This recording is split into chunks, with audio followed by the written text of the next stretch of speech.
the absolute minimum things that you would require in order to get started, right? So imagine you're probably preparing for an analyst job, right? An interview or something like that.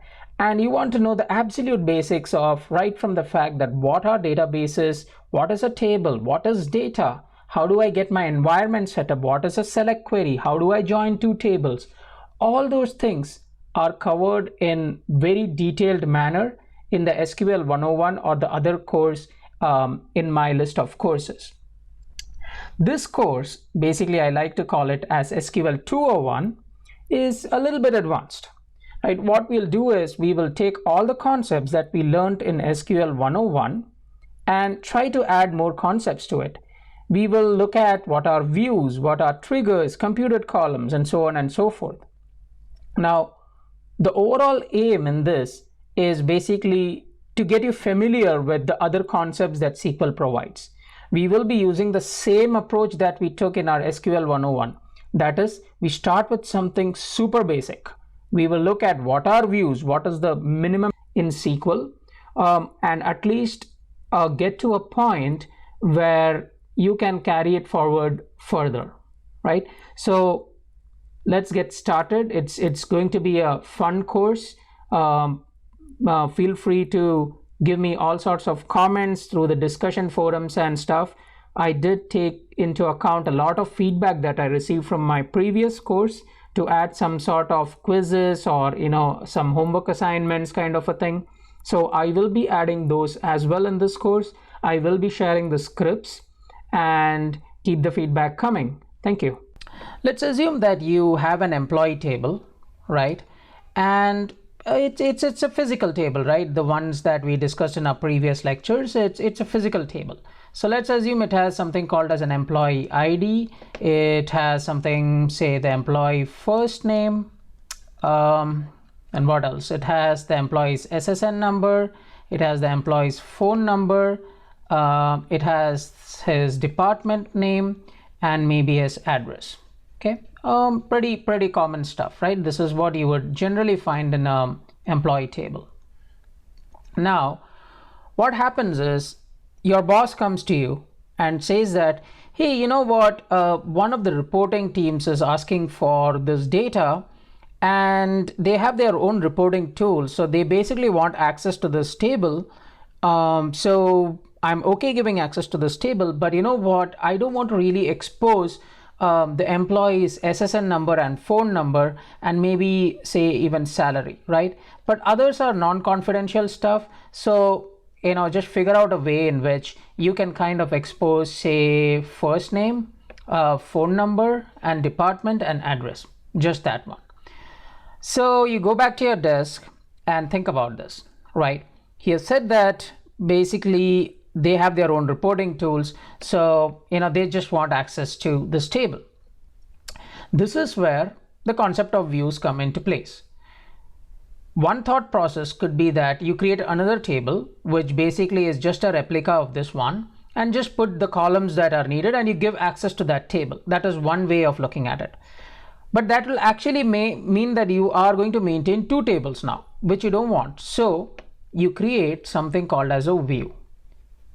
View, think about it as some saved select queries. So it actually doesn't create a table, but what it does is kind of opens a window and shows only the necessary columns that you need. So in this case, I would create a view and say that in the view, I need my employee ID. I need the first name. I need, say, the department and maybe address, right? Something like that, very simple stuff. And what happens is you just give access to this view and deny access to this table. So you say that, whatever team is asking, go select whatever you need from this view, and you have exposed only certain amount of information in that one, right? Now, imagine another team says that, okay, we are the tax team, right? We are actually not interested in all the employees, but what we need is basically department-wise salary, something like that, right? So one way of thinking is, again, you can create a table, and then when we actually go through the concept of stored procedures and stuff, you will know how to compute this. But you could as well create another view for the tax department and call it as employee tax or something, and then say that you just have two columns, department and the sum of salary, right? So your view would look something like this: HR department, say sum of salary $1.3 million. Say something else like legal team, right? Or network team, something like this. So the whole point is, you don't have to recreate these tables again and again. You use the main table and just, write a select query and create a window of this one in which you have limited visibility or you have additional computations from the main table. This is the concept of views, and it's very, very interesting as well. One of the examples that I can give you is last week I was kind of talking to our warehouse teams and asking them, what, we need this information, but I want to do some additional computation on certain columns, right? So the response was that since it's a enterprise warehouse, the whole company uses it, we can definitely not do customization just for you. But what we could do is we can expose a view with those customizations and you access the view. Now the view is customized for you, but at the same time we haven't gone against the company principles of making changes for each and every one. So depending upon your requirements and depending upon your situation, you will find that views are really, really, really powerful, and you can really create great scalable architecture by actually using views effectively. So in the next session, what we are going to do is we're going to look at SQL views. Like, we're going to write some code, create some basic views, and let's run some select query against it and see how it looks like in the SSMS environment. Call this as something like a simple sales table, right? Sales table. And let's assume this stores the sales ID, just a simple primary key. It stores the sales amount, sale amount. It stores the sale date, right? Let's keep it that simple. Now, your boss comes to you and says that, what, if there is a sale of, say, $1,000 for any date, right? For any date, there should be an automated email being sent. Okay. And then he comes back to you and says that, what, if there is a sale of, say, $1 million, right? Definitely this is some sort of an error. So what I want you to do is actually roll back that transaction, right? And then also email an alias, and at the same time log that into a database. Okay, so basically he wants to say that any hacking attempt or something, he wants it to be logged, and also making sure that other teams are aware of this.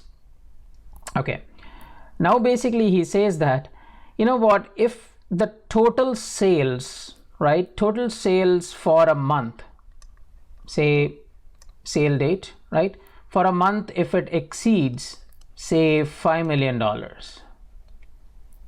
then basically log an event in a database or in a table.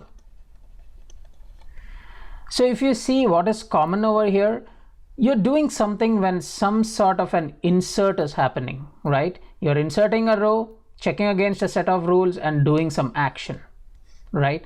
And these actions are nothing but some set of statements, SQL statements, right? So what you're telling SQL is, I'll give you certain conditions. If those conditions are true, then execute my set of statements, right? And that's precisely what is a trigger. Triggers are statements that are automatically updated, or automatically they are run when some sort of an insert, update, or delete happens to your table, right? You can actually predefine, on insert what code should run, on update what code should run, on delete what code should run. So you can kind of imagine this as some, automated check or automated set of scripts that get executed when some event, some activity happens in your tables, right? Depending upon your requirements, you could use it for various things. Like one of the things is logging, right? The other thing is maybe validation, and of course, you could use some other concepts like database constraints and stuff, which don't worry about it for now. But some sort of validation, etc. Any set of statements, any set of SQL code that you want to execute. It could be some simple email sending code or something like that. When some sort of an insert, delete, and update occurs, that is what is called as a trigger. So what we are going to do is we are going to look at some codes, right? And we are going to create a trigger, execute the trigger, make some inserts, deletes, etc. into our database, and see what is the effect of it, and let's see whether our trigger fires or not. All right, welcome back.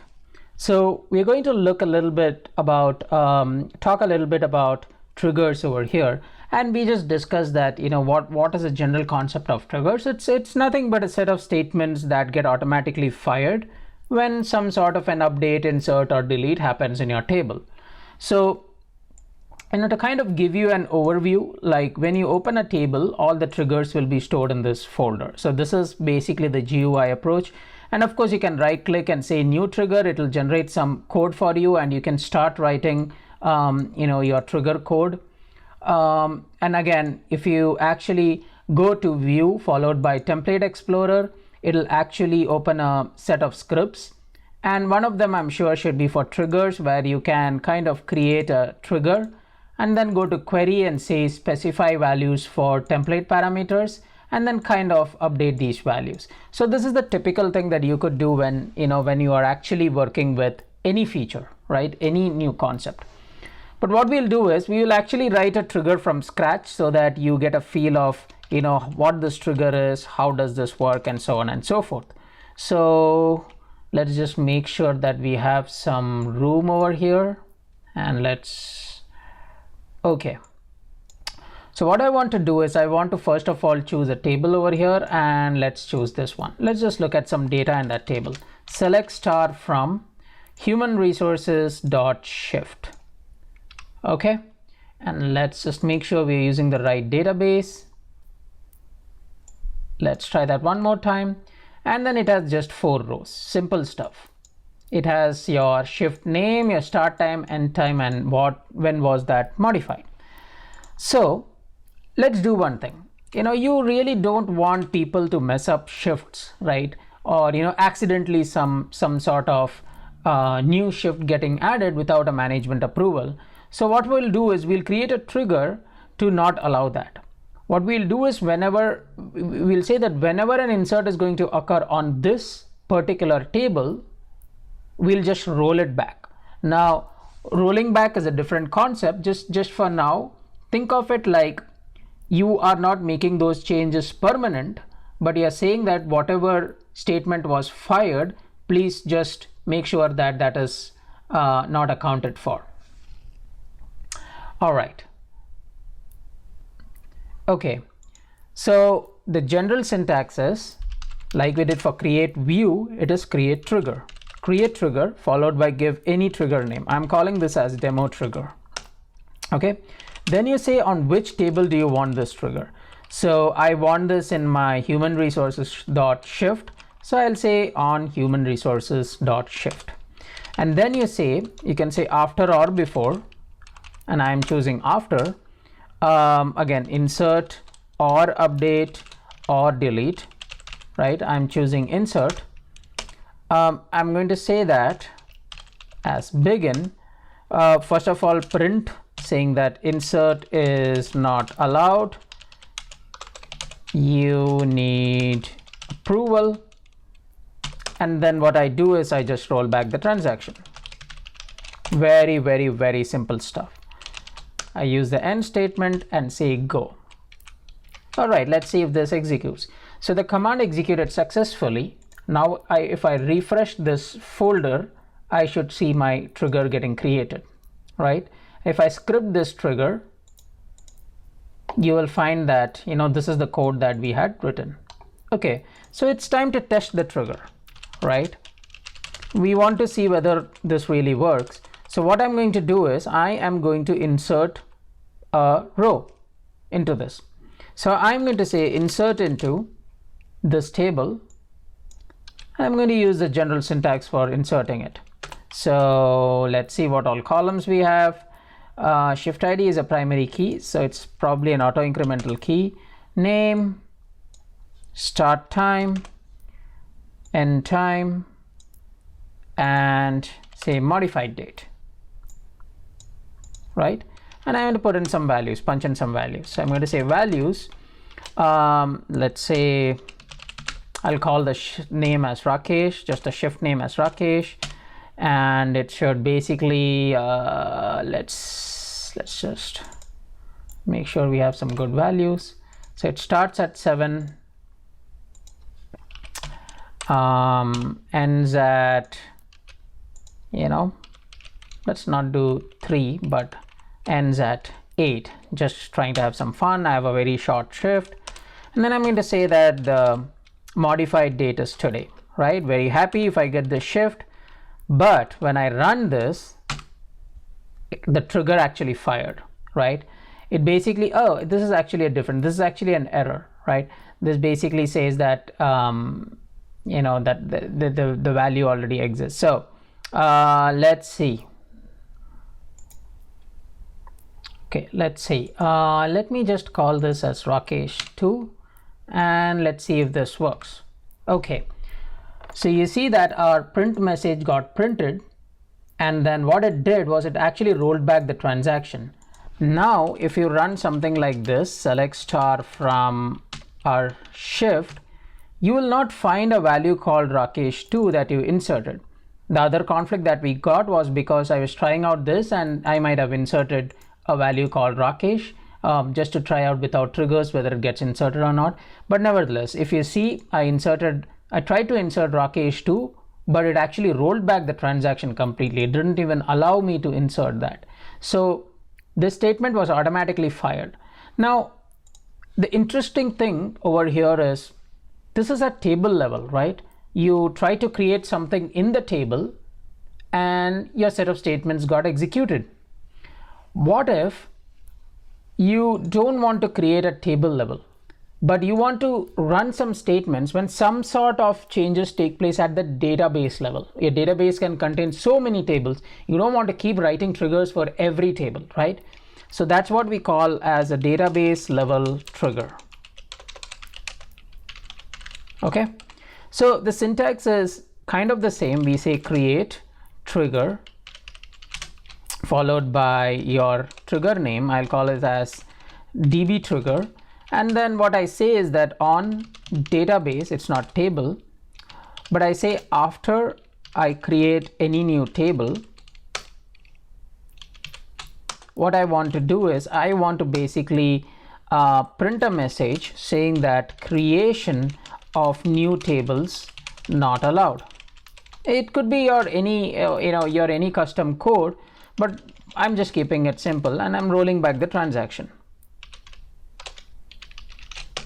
And followed by end, go, and then now if I execute this and just let's just call this as db level trigger just to make sure that we understand this. Command completed successfully. And now if I try to create a table over here, what will happen? Let's see, create table, say my demo table, and let's just have one column in it. The idea is just to show that what happens when a table is created. So our trigger fired and it didn't allow you to create the table. So this is really a very powerful thing in SQL, right? I have actually just given you a simple example, but just imagine the code that you can write in between these two, begin and end, can be for various complex stuff too. right? I have just printed out a statement, and as I said, we could maybe log, we would maybe send an email, we could do a lot of things, right? And this is where the concept of triggers really helps you a lot. Hope you enjoyed this. Please have a look at your assignments, quizzes, etc. And we'll cover some more interesting stuff in the coming lessons. All right, welcome back. So we're going to look a little bit about, talk a little bit about triggers over here. And we just discussed that, what is the general concept of triggers? It's nothing but a set of statements that get automatically fired when some sort of an update, insert, or delete happens in your table. So, to kind of give you an overview, like when you open a table, all the triggers will be stored in this folder. So this is basically the GUI approach. And of course, you can right click and say new trigger. It will generate some code for you, and you can start writing, your trigger code. And again, if you actually go to view followed by template explorer, it'll actually open a set of scripts, and one of them I'm sure should be for triggers, where you can kind of create a trigger and then go to query and say specify values for template parameters, and then kind of update these values. So this is the typical thing that you could do when you are actually working with any feature, right? Any new concept. But what we'll do is we will actually write a trigger from scratch so that you get a feel of what this trigger is, how does this work, and so on and so forth. So let's just make sure that we have some room over here, and okay. So what I want to do is I want to first of all choose a table over here, and let's choose this one. Let's just look at some data in that table. Select star from human resources dot shift. Okay, and let's just make sure we're using the right database. Let's try that one more time. And then it has just 4 rows, simple stuff. It has your shift name, your start time, end time, and when was that modified. So let's do one thing. You really don't want people to mess up shifts, right? Or accidentally some sort of new shift getting added without a management approval. So what we'll do is we'll create a trigger to not allow that. What we'll do is we'll say that whenever an insert is going to occur on this particular table, we'll just roll it back. Now, rolling back is a different concept. Just for now, think of it like you are not making those changes permanent, but you're saying that whatever statement was fired, please just make sure that that is not accounted for. All right. Okay, so the general syntax is, like we did for create view, it is create trigger followed by give any trigger name. I'm calling this as demo trigger. Okay, then you say on which table do you want this trigger. So I want this in my human resources dot shift, so I'll say on human resources dot shift. And then you can say after or before, and I'm choosing after. Again, insert or update or delete, right? I'm choosing insert. I'm going to say that as begin, first of all, print saying that insert is not allowed, you need approval, and then what I do is I just roll back the transaction. Very simple stuff. I use the end statement and say go. All right, let's see if this executes. So the command executed successfully. Now if I refresh this folder, I should see my trigger getting created, right? If I script this trigger, you will find that this is the code that we had written. Okay, so it's time to test the trigger, right? We want to see whether this really works. So what I'm going to do is I am going to insert a row into this. So I'm going to say insert into this table. I'm going to use the general syntax for inserting it. So let's see what all columns we have. Shift ID is a primary key, so it's probably an auto incremental key. Name, start time, end time, and say modified date. right? And I'm going to put in some values, punch in some values. So I'm going to say values. Let's say I'll call the name as Rakesh, just the shift name as Rakesh, and it should basically let's just make sure we have some good values. So it starts at 7, ends at, let's not do 3, but ends at 8. Just trying to have some fun. I have a very short shift, and then I'm going to say that the modified date is today, right? Very happy if I get this shift, but when I run this, the trigger actually fired, right? It basically, oh, this is actually this is actually an error, right? This basically says that that the value already exists. So let's see. Okay, let's see. Let me just call this as Rakesh2, and let's see if this works. Okay, so you see that our print message got printed, and then what it did was it actually rolled back the transaction. Now if you run something like this, select star from our shift, you will not find a value called Rakesh2 that you inserted. The other conflict that we got was because I was trying out this and I might have inserted a value called Rakesh just to try out without triggers whether it gets inserted or not. But nevertheless, if you see, I tried to insert Rakesh2, but it actually rolled back the transaction completely. It didn't even allow me to insert that. So this statement was automatically fired. Now, the interesting thing over here is this is at table level, right? You try to create something in the table and your set of statements got executed. What if you don't want to create a table level, but you want to run some statements when some sort of changes take place at the database level? Your database can contain so many tables. You don't want to keep writing triggers for every table, right? So that's what we call as a database level trigger. Okay, so the syntax is kind of the same. We say create trigger followed by your trigger name. I'll call it as db trigger, and then what I say is that on database, it's not table, but I say after I create any new table,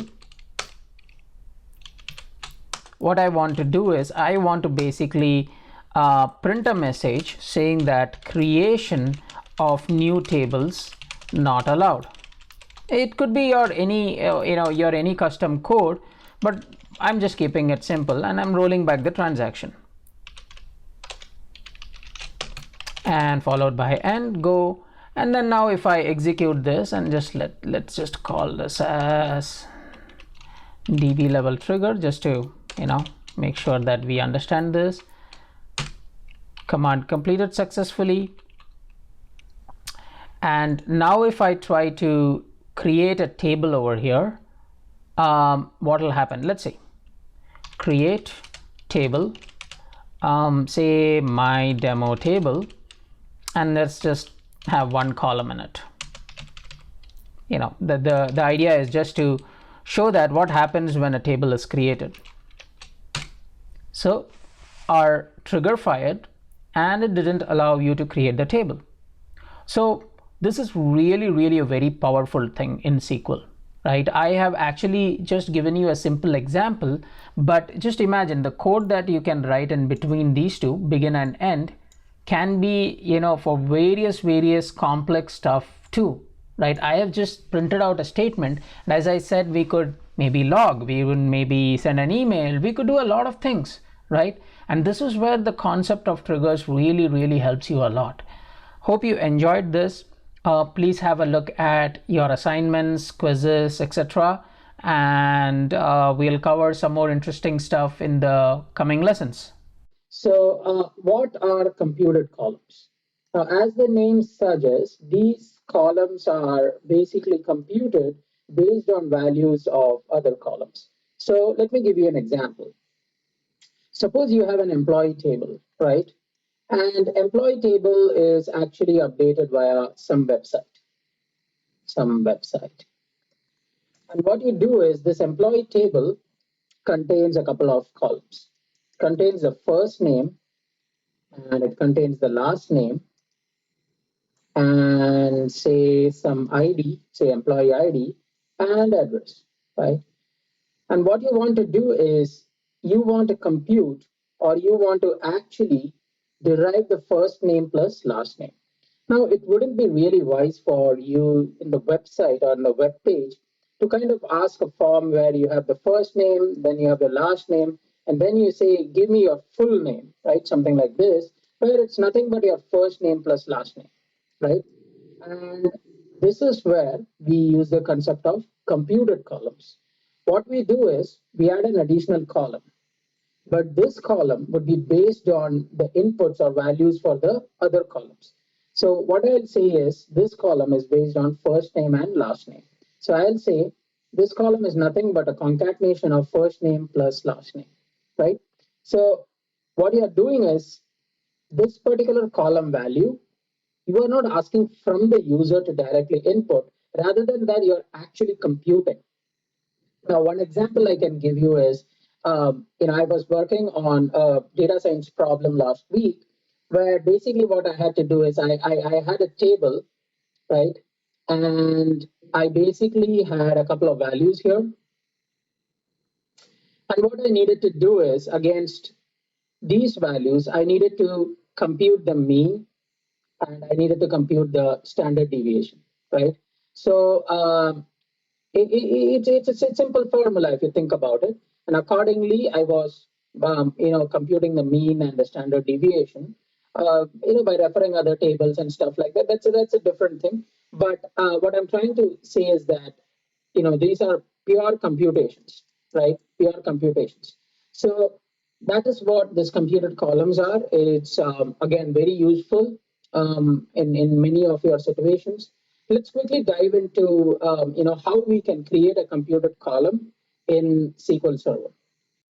Hey, hello everyone, and welcome back.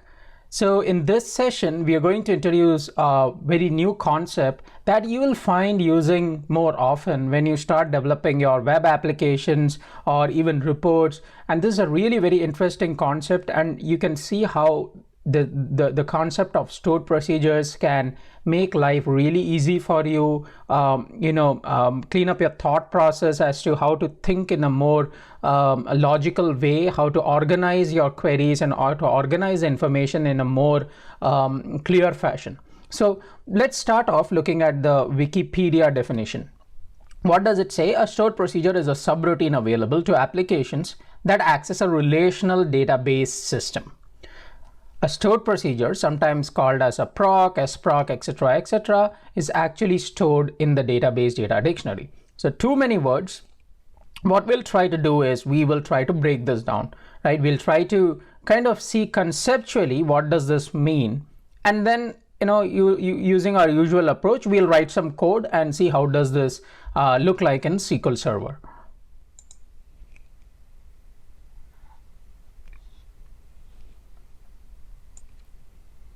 All right, so let's see.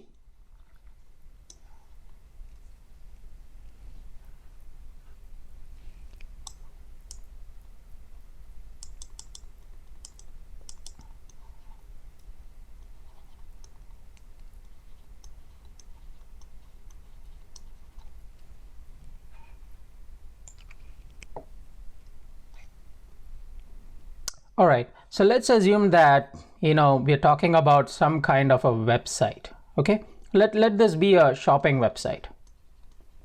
The typical websites where you can add some products to your shopping cart and then check out. So what do you really see in a website, right? First of all, there will be some sort of a facility where you can search for stuff, right? And let's assume that you search for shoes. Okay, so naturally you get a listing of shoes over here, okay, with your price. Now if you think about it, how does this happen? There's naturally a table, and I'm just simplifying this, which basically have your product ID, product name, pricing, right, and stuff like this. And what it did is you basically just gotten this information and then displayed it in the website. Now, the way you can call this information or retrieve information is basically using a bunch of queries, select queries, right? You say from the product table, give me all the products, right? And this is what is basically we'll put inside a stored procedure. So what you will do is you will encapsulate these particular set of statements that you are going to use in something called as a stored procedure, right? And this stored procedure, you can call it anything, and I'm just calling it get all products. So whenever this application calls this stored procedure, get all products, there are some SQL statements stored inside the stored procedure that will get executed, and then it will actually retrieve the products and give it back to the website. Now, a variation. In this case, you actually searched for shoes. So naturally, from this products table, which may have thousands of products, you just want those products which basically are related to shoes, right? So I can basically write a parameter for this, right? And it's called as a parameterized stored procedure where I pass in the product name as the parameter. Okay. So what this will do is get all products where product name equal to shoes. So this is called as a parameterized stored procedures. So it will go to this table, run a select query along with the where clause, and where product name equal to, and whatever is that value comes from the website. Basically, you're passing a parameter to a table and then getting the results. This is called as a parameterized stored procedure. Now, another concept is we talked about inserts, right? We talked about selects. But a stored procedure can also be used to insert, update, delete data from your table. So what will be a situation where you will need to use that? So let's assume that we talk about the same shopping website, right? Where you search for shoes and then you like a product and then you say add to cart. So let's assume that all this activity is tracked. So when you add to cart, what it does is it'll say in a table Rakesh's cart, right?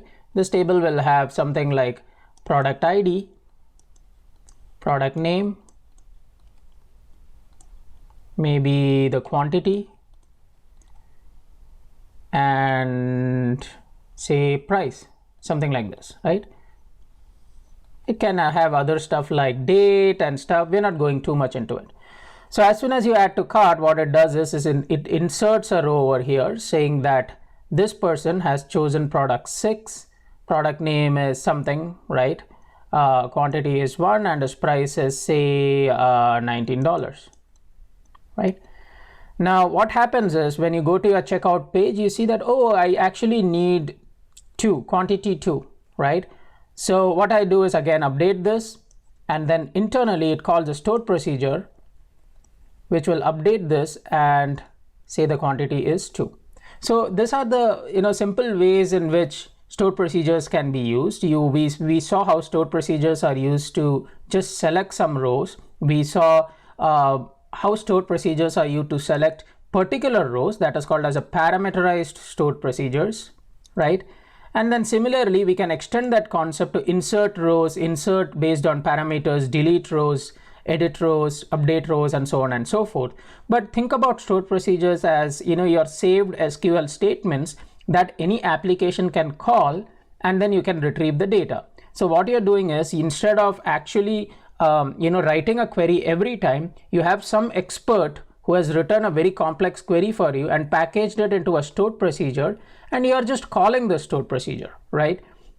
Now, there could be many instances.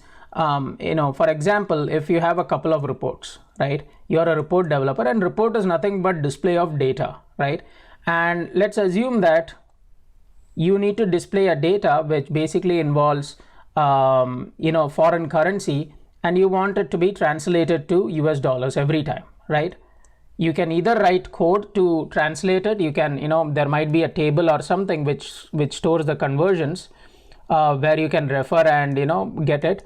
Or basically you can have all those logic embedded in your stored procedure. So when you actually make a call to the stored procedure, it retrieves the data, converts the data, and gives you the converted data, right? So for you, this is kind of a black box, but what you have done is actually written your solid logic. You have encapsulated it, and more or less you're saying it's reusable, right? And one of the most important things over here to remember is, when you have stored procedures, you can centralize the logic according to whatever rules you want, right? Like for example, if you have people inserting data into your table, it's very difficult to say that whenever you insert, make an entry into the log table, or whenever you insert, check for this, but instead you can have one person actually write the logic and just tell everyone that if you ever want to insert a row over here, this is the stored procedure you have to call. And that stored procedure, you can have checks and all those things with parameters, where you can either return an error message saying that the data that you have passed is corrupted or is not correct, or it cannot have a negative value, things like that, or it can give you it can actually insert the rows. So again, it's a very interesting concept. More or less, when you start accessing these tables, you will find that you will start using stored procedures a lot, either be a report development or an application development, and so on and so forth. So let's go ahead and look at some code and walk through some examples. Thank you. All right, welcome back. So here what we're going to do is we're going to run through some actual examples and start creating some stored procedures. So what we talked about is stored procedures is nothing but a set of SQL statements or basic objects that are stored in your database, right?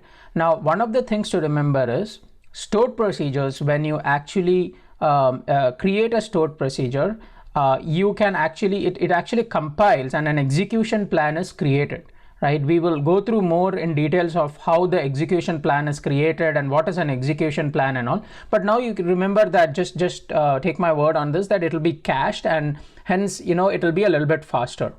And of course, you can have separate execute rights on stored procedures. You don't really want everyone to start accessing your stored procedure and inserting data, editing data, but it may be okay for them to just call stored procedures which run some select statements, right? So you can really give separate rights to your stored procedures as well. Then we also talked about how your applications or reports, etc., can call your stored procedures. Now, regardless of we create stored procedures or not, SQL also has its own inbuilt stored procedures, right? If you go to the model database, go to programmability and stored procedures, this is where all your stored procedures are stored within the database. You will actually find a lot of system stored procedures. These are all created by SQL. When you install SQL, all these stored procedures are, you will see them in your particular installation. So let's get started. Okay, let's go to our AdventureWorks. This is where your stored procedure is stored. AdventureWorks also has a lot of inbuilt stored procedures. Let's go ahead and create a stored procedure using the GUI method. The way you do that is basically just right click, say stored procedure, and it kind of creates a template for you, right? Again, don't worry too much about it. We'll write from scratch. The other thing is, again, as I've been showing you before, is go to view and say, let's see where it is. It's called Template Explorer, and it will open up a set of stored default templates, and you can see that there are a lot of templates created for you. Double click on something and that'll kind of open up a template for you. Go to query, go to let's see, specify values for parameters. You can specify all these parameters, click OK, and it'll actually fill up the template values for you. Now these all look good, but what we really want is actually to write a stored procedure from scratch, right? So let's do that. Let me make some space here. Let me make sure I close these things. All right. So we are going to talk about stored procedures. Let's see. Now, when we created views, triggers, we followed a common syntax called create a view, create a trigger, etc. We are going to do the same thing now. We're going to create a procedure called my test, let's say, yeah, my test proc, okay, as set no count on. Now, don't worry too much about this one. In a minute or so, this will be super clear on what a set no count on. And I'm going to say select star from, let's see what table we have.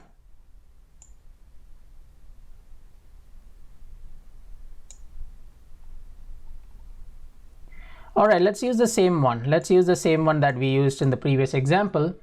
Yeah, that should be it. And let's just make sure I'm referring to the correct database. Once I execute this, the execution completed successfully. Now, if I scroll down to my stored procedures and refresh this, you will find that my test proc is over here. If you right click on this and say modify, you will actually find my code here, right? So you have created the stored procedure. Now anyone can call the stored procedure. How do you call the stored procedure? It's very simple. You say execute my test proc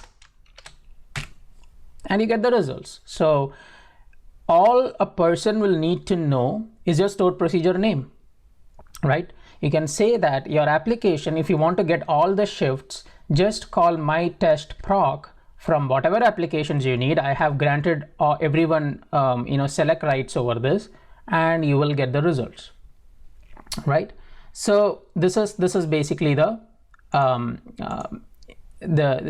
way how you can call.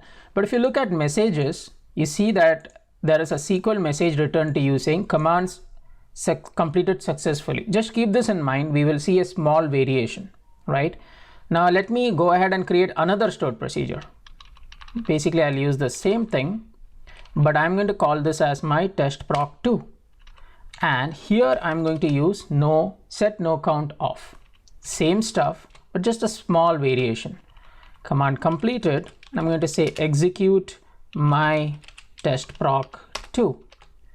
The results will be the same because it's the same select query.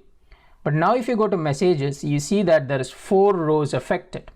So that's what precisely this gives, the no count on and off. It'll just give you how many rows were affected, and if you don't want that message to be shown, that's where you set it on or off accordingly, right? That's the very simple difference. All right, let's move forward. And actually, I wanted to also show you one small thing. You can also execute it this way: exec followed by your procedure name. So execute, exec, and all, the same things. Let's go ahead and drop my procedure. Just to show you how stored procedures can be dropped. My test proc and then my test proc 1 or proc 2. I hope this works. Let's see. Okay. Okay, I basically misspelled this. It's called my test proc and my test proc 2. Hopefully this should work. All right, so we have dropped our procedures. Now we talked about parameterized stored procedures, right? So how do you really create a parameterized stored procedure? The basic syntax is the same. You start with create procedure, my first parameterized procedure. Let's give it some simple name, and I'm going to say that parameter name, and you can give this any name. You can call this as product name, anything, right? In our case, it was product name. So I'm just keeping it very simple. And the parameter that I'm going to be passed is going to be a varchar. And as I'm going to set the no count on. And by the way, all the no count on and all these are optional. But I'm just, it's a good practice. So select star from, let's use the same thing. Let's use the same table because it just has 4 rows. So it's simple to visualize. Where let's go ahead and just look at what this table has. So we'll say where name, let's pass name as a parameter, right? So we'll say that where name like or name equal to, say, parameter name. So what you're saying is the name will be passed via your application, and accordingly it will pass it into the where clause. let's go ahead and create the stored procedure. Oh, there is already a stored. Okay, let's call this stored procedure. All right. So our stored procedure name is called as my first param procedure, and let's go ahead and call it. Let's see how we can call it. So exec or execute my first param stored procedure, and then you can say that my parameter name equal to let's say day. Let's see if this works. Sure enough, it just filtered the data, and it's kind of just showing you the day shift. Now another variation is you can also call the stored procedure this way without actually mentioning this. You can call it this way, it will give you the same result. But one thing to note here is we have just had this example with one parameter. You can have multiple parameters as well. In that case, it's really very essential that the ordering of these values are super important. For example, you have a parameter name as your first parameter, parameter name 2 as your second parameter. You need to make sure that the values are passed in the same order. Okay, now let's try something else. Let's say if I just pass in without any parameters, what happens? Well, it gives me an error. It says that parameter name was not supplied. Now, this is really not a good way of programming, right? I mean, people can make mistakes, right? They might actually fail to pass parameters. So your code should be good in handling those kind of situations. So let's go ahead and do something in which we can avoid this error, right? So I'm going to drop this procedure, and of course you can also use alter statement, but I'm going to just drop this procedure. And what I'm going to do is I am going to recreate the same thing but slightly differently now, right? What I'm going to say is I'm going to put an equal to and a value. What this says is if the parameter name is not passed by the user, use the default value called evening, right? Now you can customize this however you want, but the whole idea is to show you how can you pass a default parameter if the customer fails to pass a parameter. Let's go ahead and create this, and let's go ahead and execute this. My first param procedure, and it'll give you the evening data, right? I didn't pass any data, so it's giving me a evening data. But what if I pass one parameter as day? It'll give me the day data, right? So this is how you can actually play around with parameters and default values. We never talked about output parameters, right? It's a very interesting concept as well. Let's look at how to use an output parameter in your particular stored procedure, right? Output parameter is nothing but you store the results into a parameter, and you output the parameter, and then you access the value from that particular output. Let's look at it, it'll be more clear. So again, very simple. Let's create a stored procedure. Let's call this as my output SP stored procedure, and let's see, let's just create something very simple. Let's create something called as top shift, and this can be a varchar, right?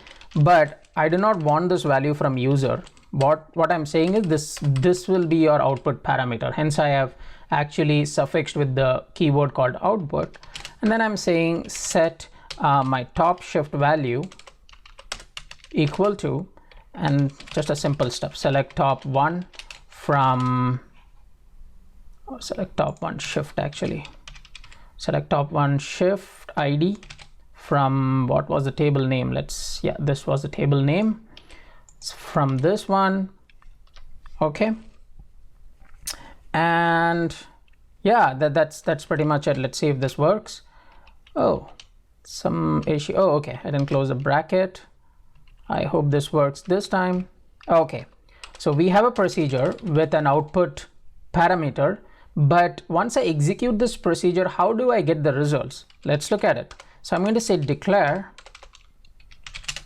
my output result, just creating a parameter called output, or creating a variable called output result, back arrow 50, and I say I'm going to execute this particular stored procedure that I created, and in turn what it is going to do is it's going to give me the result but in a particular parameter or in a particular variable, and this is the variable I just used, output result, and this is going to be type output, right? And then if I just select from this output result, you will get the value, just a top one, right?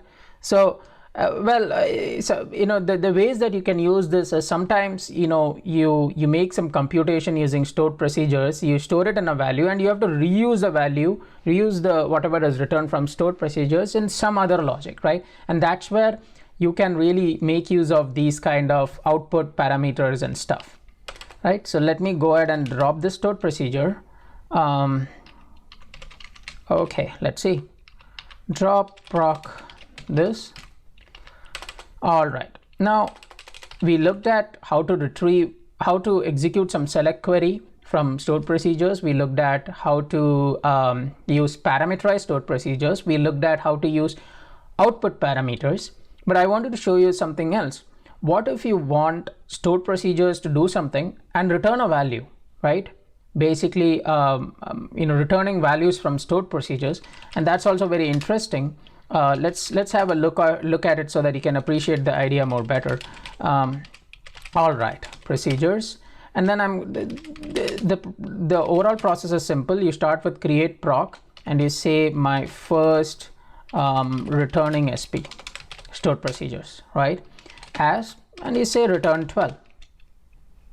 You see that this is actually an integer number I have actually used here, and if I actually execute this, I can use this as declare my return value.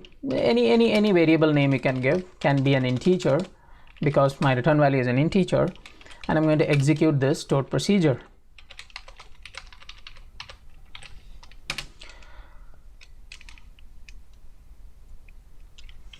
But what it is going to do is it's actually going to return a value. So I need to capture this value in this particular variable that I created, and then I'm going to select that value. So simple stuff, it returned 12. Now you could basically use this to do some logic in your stored procedure and maybe return a status, right? Success, failure, 0, 1, 2, 3. You really don't want the values to be returned as such, but for example, right, you might want to have your application call a stored procedure and perform some checks, right? You don't really want to pass in the values, but it could be as simple as, does this user ID and password exist? Your return variable can be 1 or 0, right? Your return value can be 1 or 0. So you really don't need to pass something that is stored in the database. Rather, what you're doing is you are having your own logic and mainly just returning some sort of a status. So very interesting concept. Lot of varieties here: parameterized, non-parameterized, output variable, return variable, and so on and so forth. And I believe when you start developing your reports or your applications, you can really find some use for each of these types of or varieties of stored procedures that we just discussed. And I hope you'll enjoy playing around with this. Also, feel free to look at the quizzes. It'll give you more information and on how different things work together. And I hope you like this particular session. Thank you. Hey, welcome back, and hope you enjoyed the last session where we took a very deep dive into stored procedures, and we looked at how to call stored procedures, what is the overall concept of stored procedures, what is its practical use, what is meant by a parameterized stored procedure, what is an output parameter, and so on and so forth.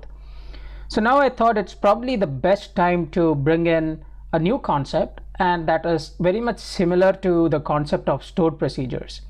We call it the user-defined functions, or it's also called as UDF. Now, if we look at the MSDN definition of a user-defined functions, it says that, like functions in programming languages, SQL Server user-defined functions are routines that accept parameters, perform an action such as a complex calculation, and turn the result of that action as a value. The return value can either be a single scalar value or a result set. Now, One common thing that can come to your mind is, well, this is similar to our stored procedures, right? So what really is the difference here? Well, I agree with you. There is a lot of similarities, but user-defined functions can also be called inline. If you are used to some programming languages where you create methods or functions, you will appreciate this concept a little bit more. But to kind of give a overview of as an example, right? Suppose you want to do certain tasks inside a query itself, right? You want to pass in a set of parameters in your where clause. How can you do that? You basically define say a parameter, right? And then you kind of pass in that variable to the where clause.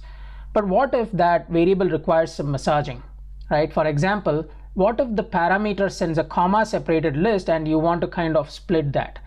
You can actually have a separate logic and put it into this user defined function and pass that comma separated list as a parameter to that function which returns a set of values.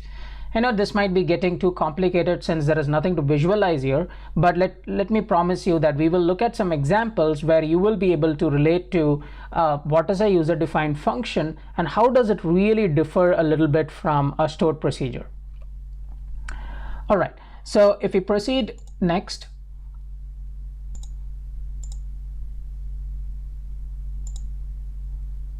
we see that there are three types of functions. Again, we will walk through an example, but just to understand the overall concept of this. One is a scalar function, right? It will just return a single value. You execute the function and in return it's going to give you a single value. The second is a table valued function, right? So you execute some code and in turn that function returns a table. Now this is what I said, a comma separated list. You pass in a string of comma separated values and in return what it does is it gives you a table with those values, each value in one row, right? So again, when we start looking at examples, you will know what this is. Then there are a lot of system functions as well. Then naturally it cannot be modified, but you can take advantage of a lot of system functions to get a lot of information. For example, if you remember, we have used the getDate functions in many of our previous examples. GetDate is something that the system provides. You just call the function and it returns the value inline. That's the best example of how you can visualize a user-defined function and how it really differs from a stored procedure. So these are some of the user-defined system functions. You can look at MSDN as well to get more information on this, but I just want you to be aware that there are a lot of system functions that are provided, that are inbuilt, and that you cannot modify. So I hope you've got a little bit of idea of what a user-defined function is. If not, don't worry. When we look at some examples, you would be able to appreciate more about the concepts of a user-defined function, and then you can really see what is it and how is it different from a stored procedure. All right, welcome back. So we just discussed what is a user-defined function. We looked at the theoretical aspect of it just to get a understanding of what a user-defined function is and how does it compare with stored procedures. We looked at scalar, we looked at table valued, and as well as we looked at some system functions as well. My whole goal of this particular session is to show you some examples so that you can better understand how does this differ from stored procedures. So let's start with something simple as we've been doing so far, user-defined functions. All right. So let's go ahead and look at some data, right? We need some data to play around with. So I'm going to use my sales territory. So select star from sales territory, and it has a bunch of rows in it. Okay. So what I'm going to do is I am going to, let's say, just select a sum of this, right? So let's look at a scalar based scalar return value of a user-defined function. So like we have done before, like create view, create trigger, create stored procedure, naturally you must have guessed it by now. It's going to be create function followed by the function name. So it's YTD sales, and we use the open and closed parenthesis. There's nothing inside these parentheses right now because we are not passing in parameters. We'll look at one more example where we pass in some parameters as well. Next, we want to give a return data type, and we say that it's going to return money, right? And then we just start our statements. As begin, let me just quickly declare a variable. Declare YTD sales as money. Let's make sure that I spell this correctly. Okay. And then select my YTD sales equal to, let's say, sum of this particular column. So sum of sales YTD from this table. Simple stuff. Returns one value, and I'm going to say return my variable, whatever is stored in that variable. End. All right, let's see if this works. All right, it executed fine. Now let me show you something. If I go to my functions, refresh this, and go to my scalar valued function, you see that there is a new function created here, and this is the function I just created. You can modify that and look at the code. It will be the same code that we just wrote. All right, so let's go ahead and execute this function. So how do I execute this? First of all, I need to declare a variable, and I will just call it as YTD results, just keeping it intuitive. And this is going to be of type money. And then I'm going to say select into my YTD results. And let me just call the function that I just created, YTD sales. And then I'm going to just print this out. Very simple stuff. So you see that it returned a scalar value, right?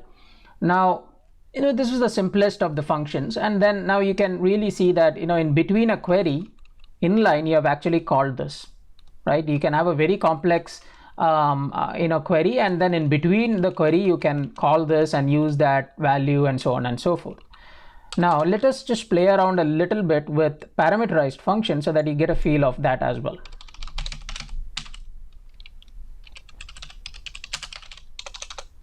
All right.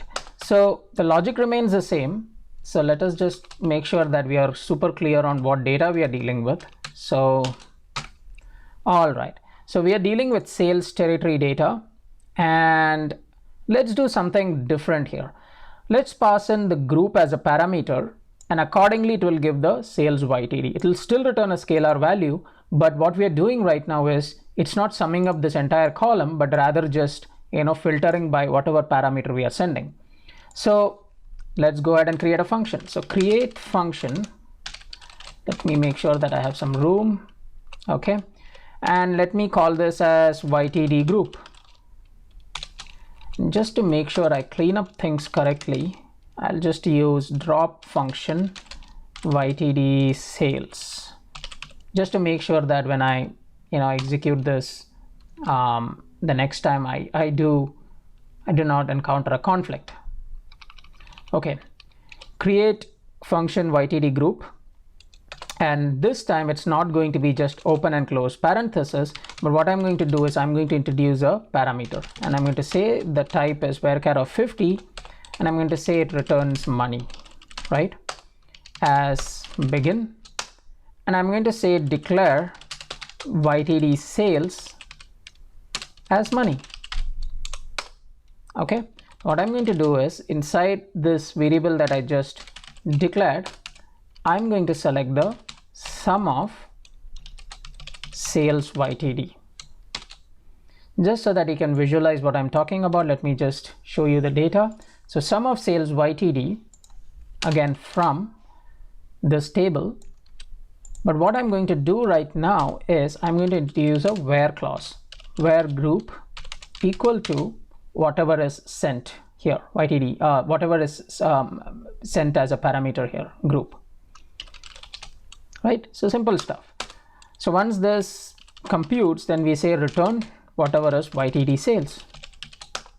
And let's see if this compiles. All right, this worked. And then let's go ahead and just run this. I'm going to say declare results as money, and I'm going to say select results equal to dbo.ytd group, and now I'm going to pass in North America, right? Let's go ahead and print the results and see if this worked. All right, so this did work. So let's try with some other parameter. Let's pass in Europe.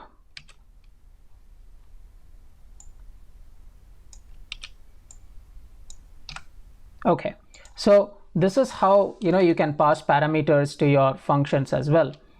Now we talked about your result set being a table, right? Basically functions returning tables.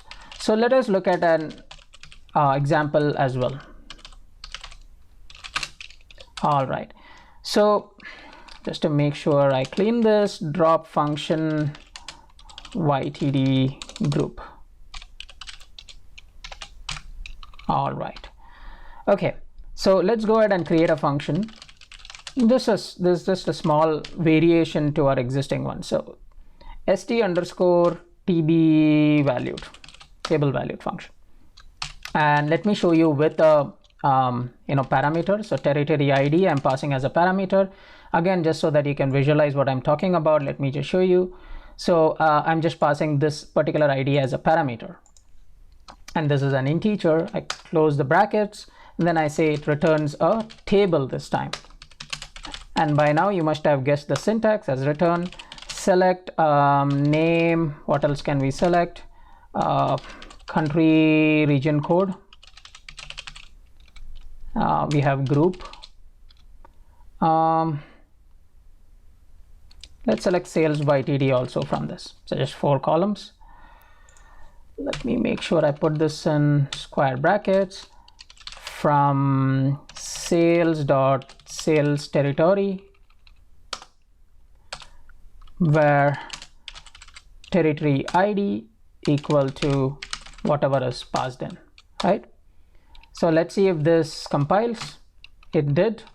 Now how do I call this? So I'll say select, you can say star from, directly call that function, table valued function. It was st_table valued or tab valued, and you pass in a parameter, and I'm passing 7, and it returned France.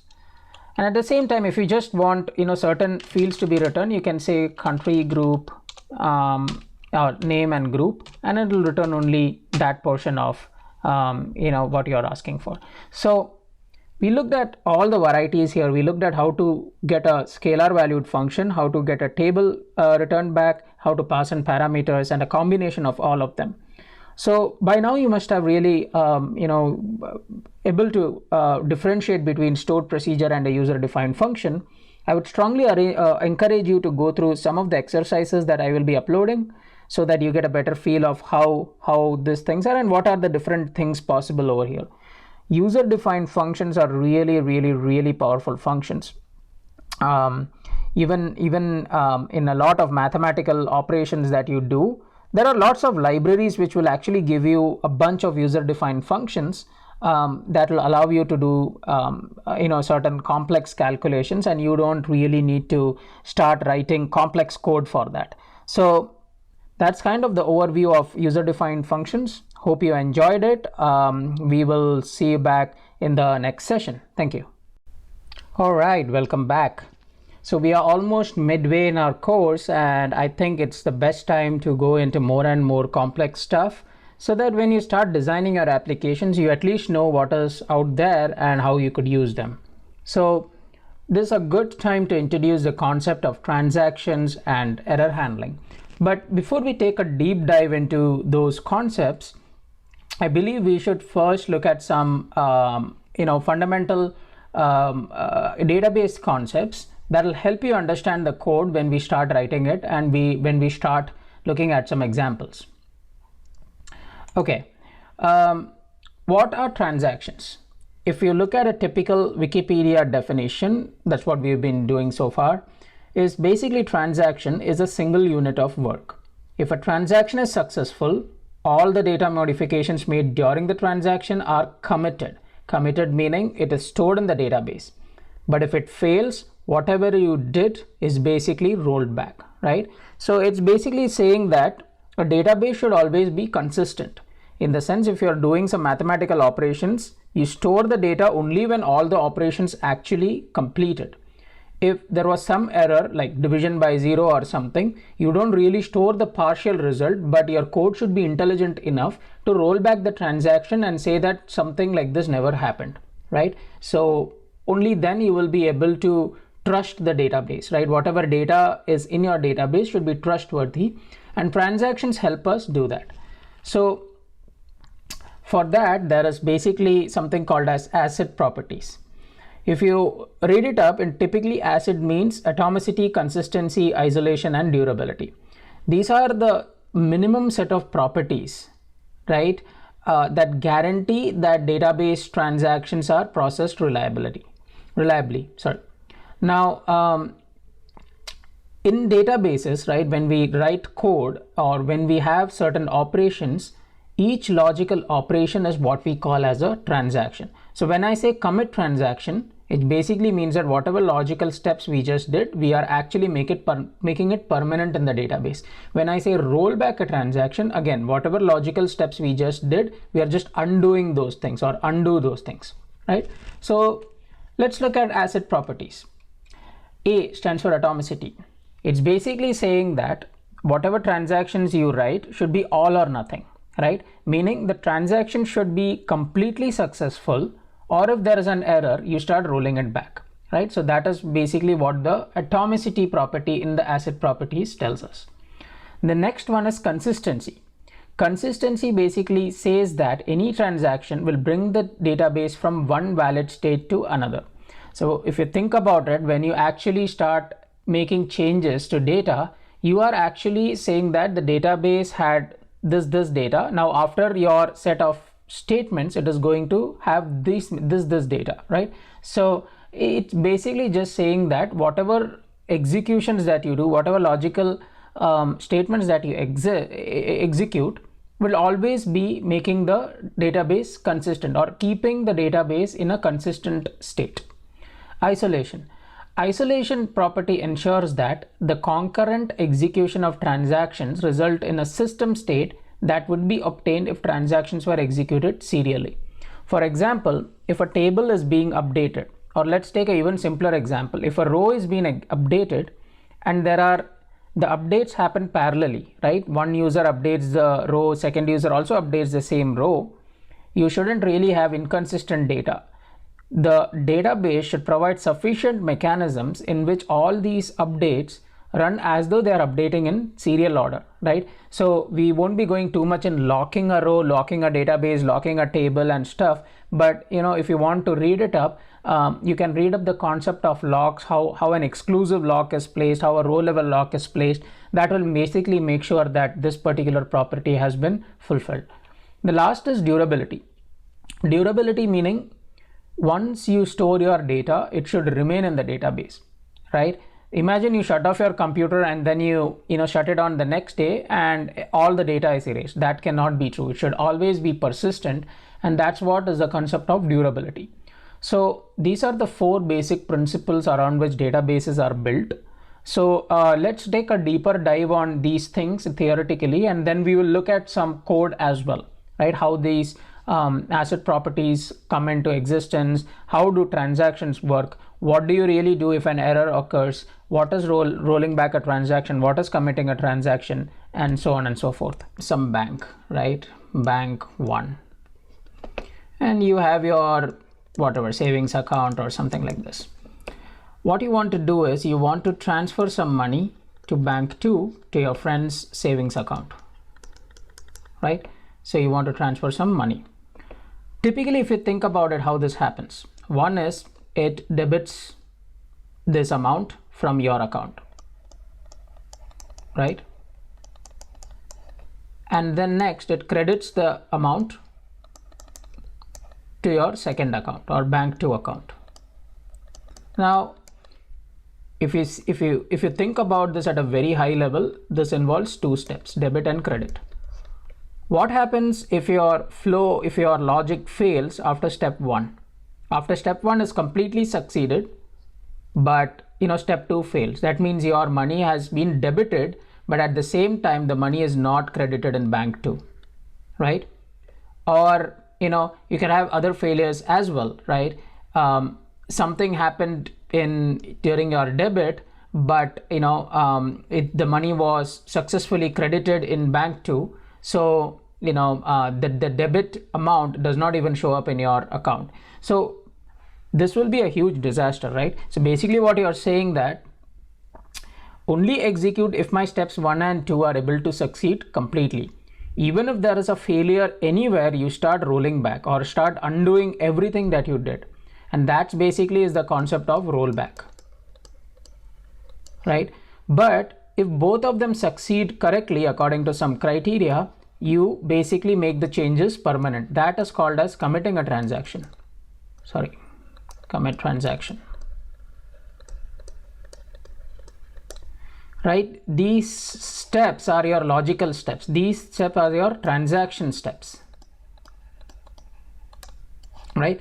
But at the same time, you can have instances where you have taken care of rollback and commit. You are taken care that both of these accounts will always have consistent data, but you want to have some sort of logging mechanism or error messages, right? When this happens, that is where the concept of error handling comes into play, right? You use something called as try catch.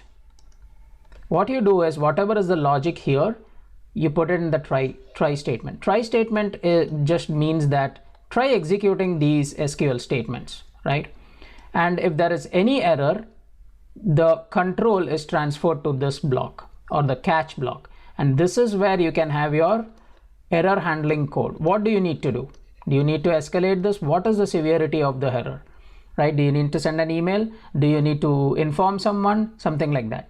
So this process of putting things in try, executing, and then transferring the control to another set of statements which you can write basically gives you complete control over error handling.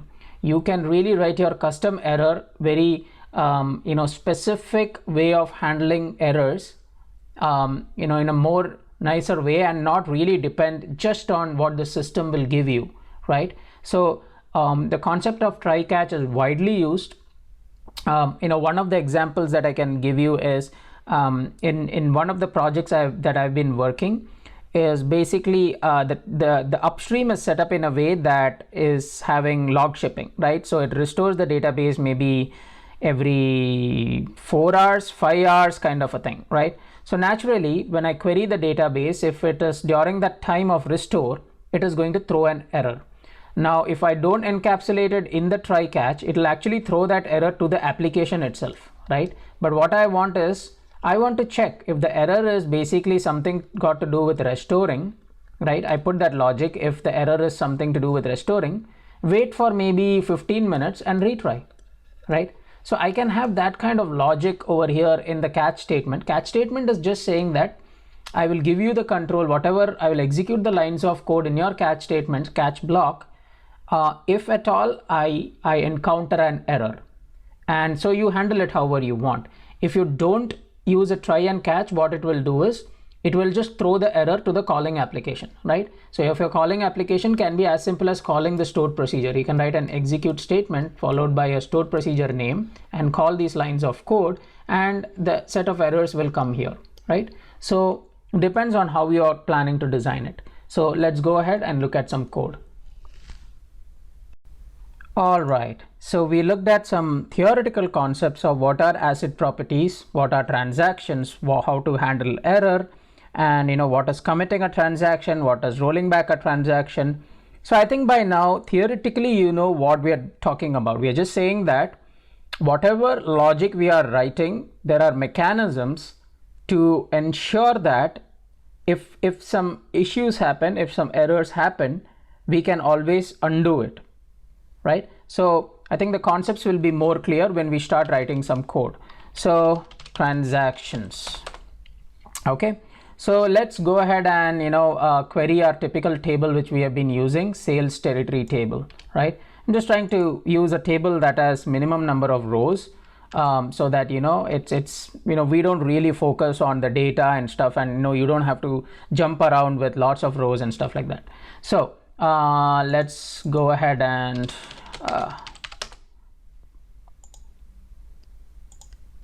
oops, I don't know what the issue is, but let me try that again. Okay, and let me just make sure that it's adventure works. All right, so we have some data now, and just to make sure that I use a grid, let me execute this again. And okay, this is a typical way of looking at our data. All right, so let us start with something super simple, as we always do. Let us begin a transaction, right? I'm going to update the sales table, sales territory table. And what I'm going to do is I'm going to set the cost YTD, basically this particular column, equal to $1, where territory ID equal to 1, and commit transaction. So basically I'm saying that I'm executing this in a transaction, and then if everything succeeds, just go ahead and make it permanent. I don't think there should be any errors happening here, so it made it permanent. Now if we query our table, you see that the cost YTD is $1 for territory 1, right? But this is a very simple thing, right? Now let's look at something which will actually give us an error as well. Okay, so before we go there, I would like to introduce you to some error variables which will give you some error numbers. Now @ error is inbuilt, right? What it will do is it will give you the error number of the last executed statement, right? 0 means success, 0 means nothing went wrong. Greater than 0 means error. I think it's greater than 0. Basically non-zero means error, right? So what we're going to do is we're going to execute a couple of statements, and then we are going to look at the error number of that. If error number is 0, that means all the statements succeeded. But if it's greater than 0, that means some error occurred, and that is where we are going to do stuff like either maybe put it in catch statement or maybe rollback. Let's see what we can do. So let's approach it this way. Let me go ahead and just declare a variable. Let me call this as error results. Okay, as varchar of 50. All right, so what else can we do?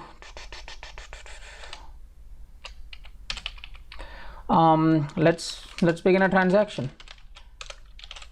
Begin transaction, and then what I'm going to do is insert into let's insert a row into the sales territory table, right?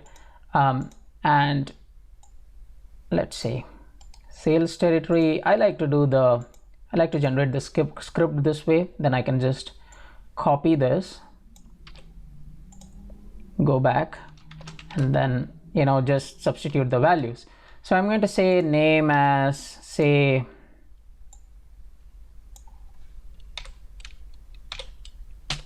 ABC, country region code as US, okay, group as, let's see, NA, North America, sales as 1.00, this as 1.00, cost as 1.00, cost last year as 1.00. I hope I'm using the okay, and then there's a row GUID. So I'm going to just make sure that I use the correct format. So I'll just change a number or something. Okay, and then the modified date. Let's use of some system inbuilt function that we talked about. Okay, so we're going to insert a row. Good enough. Then what do we do? So basically we are saying that let's check our error variable. So if error is equal to 0, that means our stuff actually succeeded, right? So we have to write some code for that. So what I'm saying is if error results equal to 0, then I don't have to worry. My statement was successful. So I'm going to say print success. And then I'm going to commit the transaction. But what if the statement didn't succeed? That is, if the error result is greater than 0, right? So what I'll do is else begin, print statement failed, and then we'll say roll back my transaction.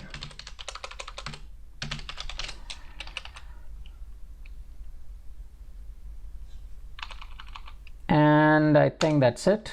We should end. Okay, so we do have sufficient logic checks here. So let's see if this succeeds.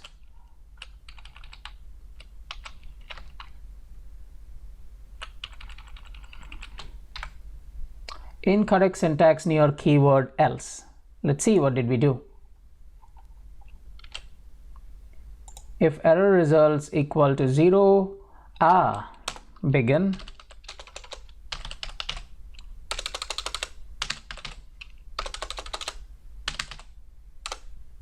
I need to spell this correctly. Okay, let's try this one more time. Okay, it succeeded, right? It inserted the row, it succeeded. Now let's try doing that one more time. Now it's getting a primary key conflict. So what it did was that the first time it entered this block because my error code was 0. The next time the statement threw an error, so the error code was not 0, so it entered this particular block and the statement has been terminated. Basically, we rolled back the transaction.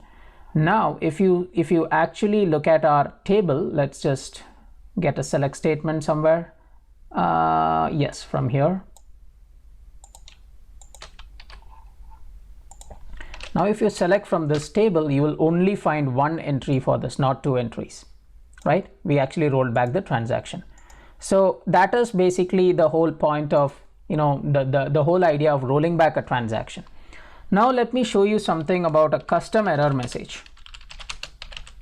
Many times your applications call your code, your stored procedures, and you want to handle errors and give them some more information or custom error messages which they can use to debug. So what we are going to do is we are going to use the same set of code, just to make sure that we save some time.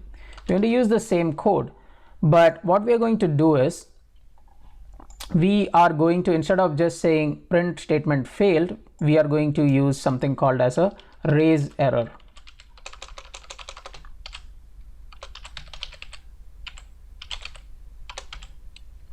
This is an inbuilt function where it accepts 3 parameters, and I'm going to say statement failed, and then you give the severity and priority as well, and you can get more information on this. Don't worry about this too much.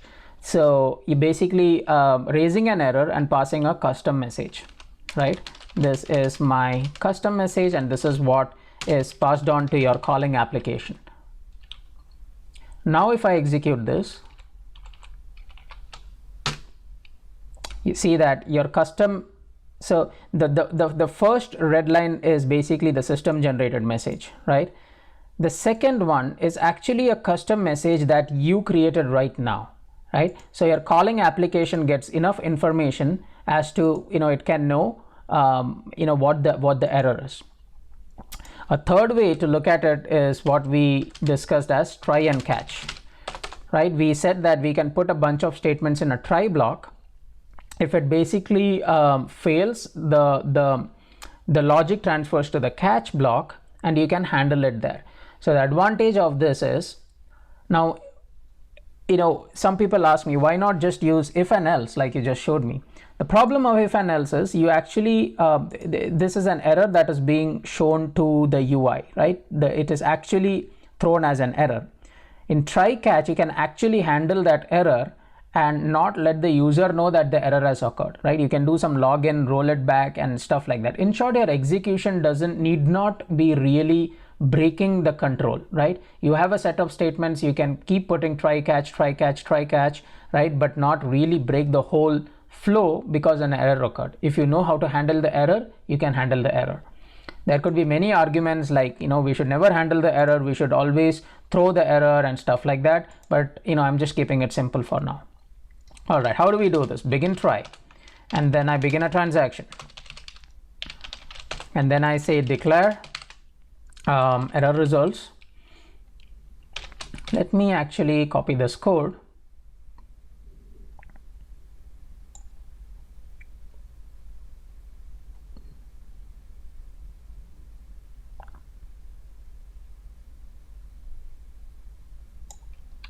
Okay, and begin transaction, this one, and then we can say that commit transaction if this succeeds. All right, and then we say end try. Then I need to have a separate block for error handling, begin catch. What do I do? Print catch statement entered, something so that you know what it is. And then I just roll back the transaction. So basically what I'm saying is, if an error occurs, don't really throw it as an error, just roll it back and stay quiet. So let's see if this works.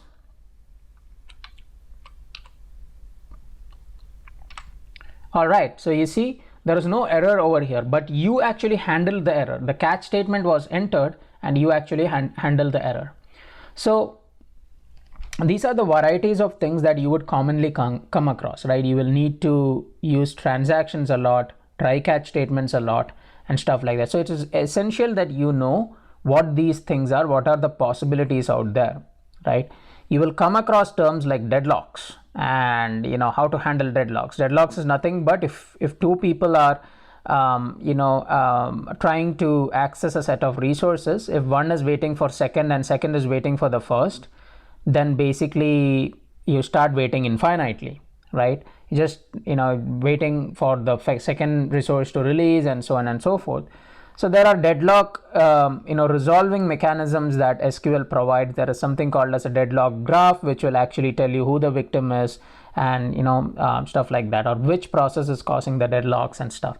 We won't be getting too much into it, but I just want to make sure that you are aware of these things, so that you if such an error occurs, you at least know where to go.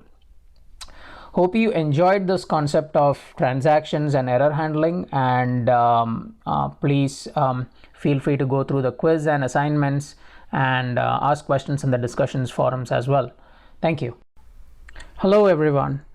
So we are back again with a new concept, and as we are going towards the end, I thought this is the right time to introduce common table expressions and grouping sets.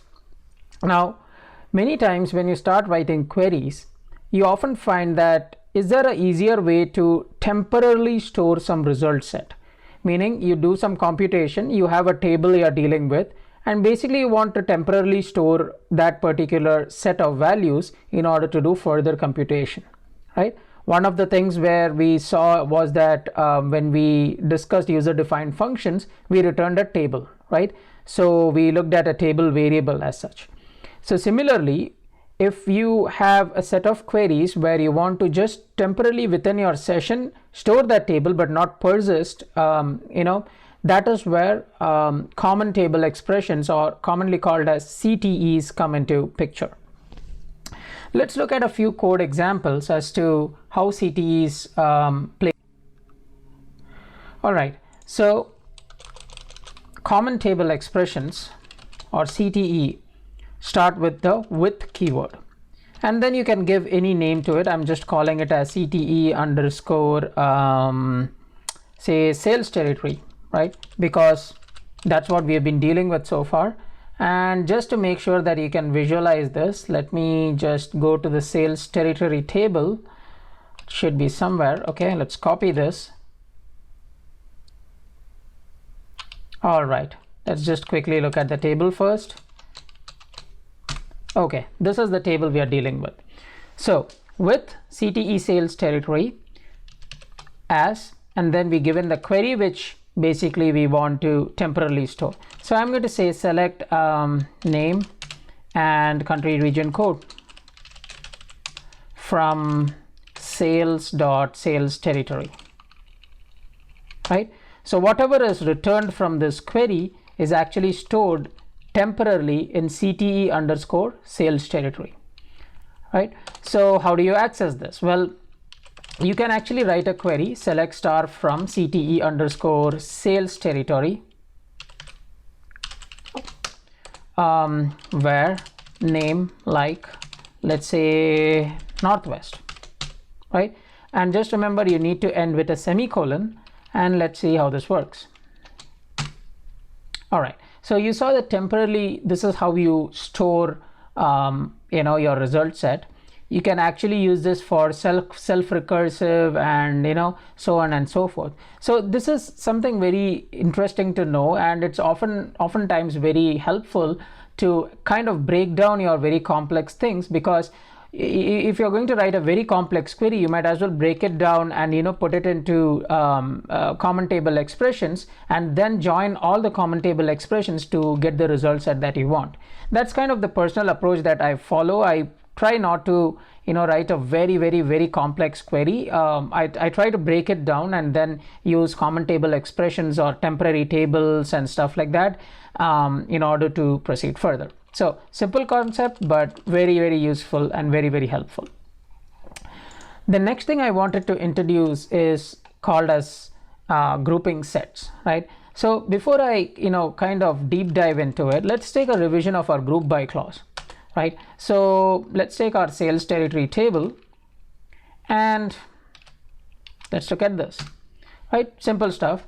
So your boss comes to you and says that, okay, give me all the names, right, and a sum of sales YTD, right? So this is a very simple query you will write. You'll say, all right, no problem, select name, comma, sum of sales YTD from this table,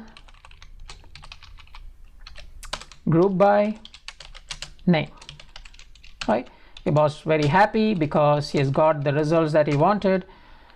Now basically he comes back to you and says that, you know what, can you actually give me name and country region code followed by the sum of sales YTD? He said, okay, no problem. And then you go ahead and modify this query and you say that, okay, let me just include country region code, and this should work. Terrific. So you're happy, your boss is happy, he's getting what he needs. He comes back to you and says that, you know what, I'm sorry, but I have one more change request. Can you also include the group here? This group. Now it's kind of getting a bit irritating, right? You've been making changes all along, right? And every time you need to go and change the code, it's just getting more irritating now. But it's your job, and then you go ahead and make this change. Everyone is happy. Then he comes back to you again and says that, you know what, give me a combination of all three. I'd like to see all the three groupings together. And you're like, well, that's basically not possible, but let me try. Let me do something like union all and union all, and execute this, and I'm just hoping that this won't error out. But unfortunately this gives an error saying that you need to match all the columns, right? You see that the third query has 4 columns, second query has 3 columns, and first query has 1 column. Your column numbers, column data type should exactly match. So what I'm going to do is I'm going to introduce a null here, and I'm going to introduce 2 nulls here so that the columns match. All right, so you were asked to do something, you did it. Now what? Now your boss comes back to you and says that, oh wow, this is really good. I have one more table that has 200 columns in it. Can you do the same thing? And you're like, no, because it's a really tedious task to start going through each of them, figuring out combinations and stuff like that. And that's why we'll be using something called as grouping sets. What we are going to do is we're going to rewrite the same query but slightly differently. What I'm going to do is I am going to say grouping sets and I am going to give it some set values. So first group by name, right? And then group by name, comma, country region code. All right, comma, and then group by name, country region code, and group. Perfect. Let's see if this works. Shorter query, no union, nothing, but it just figured things out. All right, now basically what we have done is we have actually gone ahead and defined all the groups, right? This is the superset. Then we dropped one column, then we dropped two columns. We have actually defined here too, you have to define all the groups. Is there an easier way? Yes, and that's where we introduce the rollup clause. So rollup is something similar, and what we do is we kind of give the superset here, right? And it automatically keeps dropping the column. So this actually translates, oh, just one second, I need to use the rollup clause here. Yep. And this actually translates to, this group translates to something like this, right? So 3, 2, 1, right? It keeps dropping a column from your superset. Let's execute this. So same thing. Okay, now what if you want to find combinations, right? You have these, you need to find, you need to group by name and country region code, then name and group, then country region code and group, something like that, right? All combinations. And that's where we introduce another concept called as cube. So it's, by now you might have figured out, it's pretty much the same concept. What we do is we group by cube, and the rest of the things remain the same, right? So very interesting stuff, right? When you are especially dealing with a lot of analytical stuff and you need to find averages, sums based on different combinations, you need to be really, really diligent. If you are going to write so many group by clauses and union them, there could be errors, and especially this becomes really, really, really difficult when you have huge number of columns, and that's a very practical thing, right? If you're going to generate reports, there is going to be minimum 10 to 15 columns, and you would need to have averages, sums based on different grouping criteria. And mastering this concept is really going to help you, and it's really going to make these things very simple for you. So this is something I found very interesting. Hope you also find it very interesting.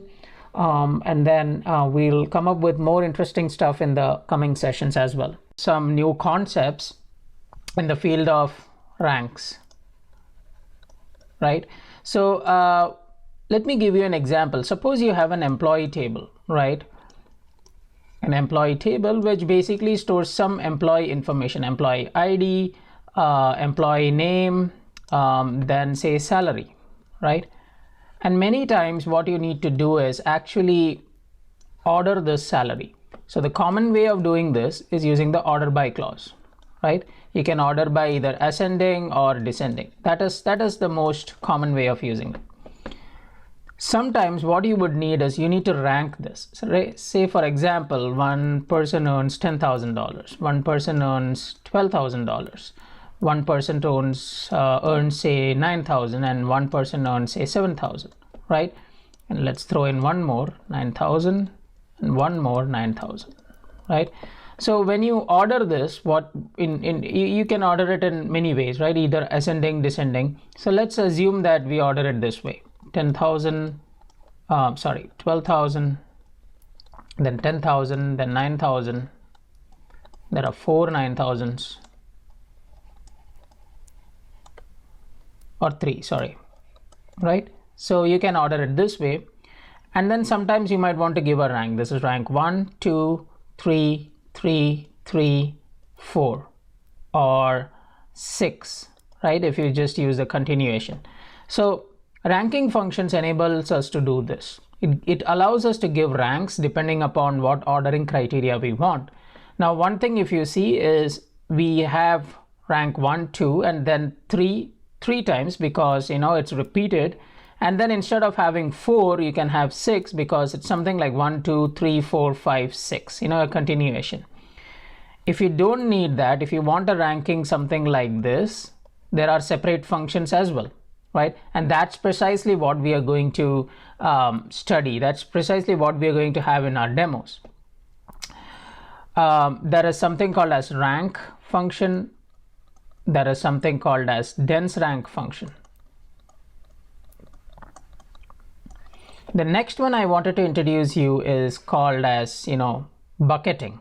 Bucketing is nothing but, if I say that given this data set containing 6 rows, right, bucket it into say 3 groups. So I'll say that the first 2 rows is group 1, second 2 is group 2, third 2 is group 3, right? This whole process of bucketing your data or grouping your data is called as entile, right?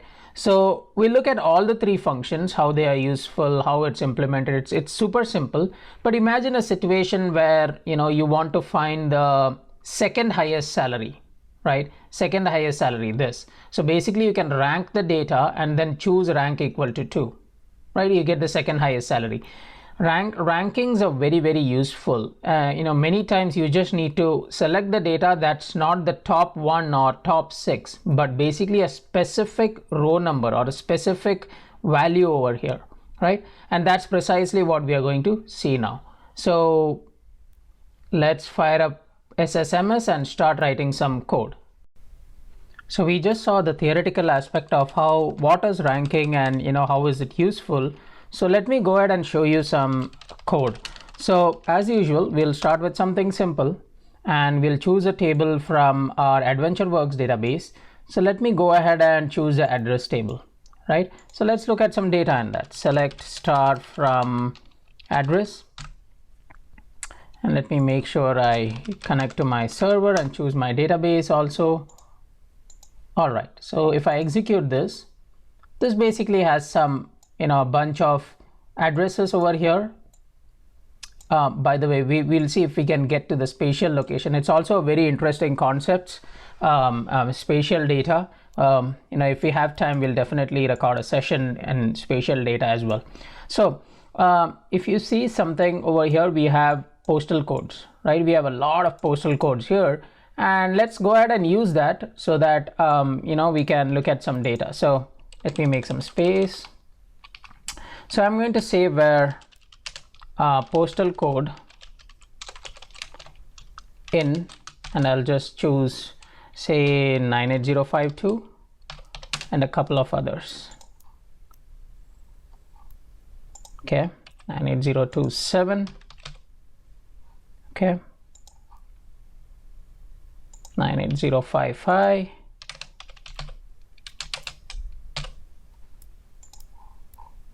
And let's choose something in the 97 range.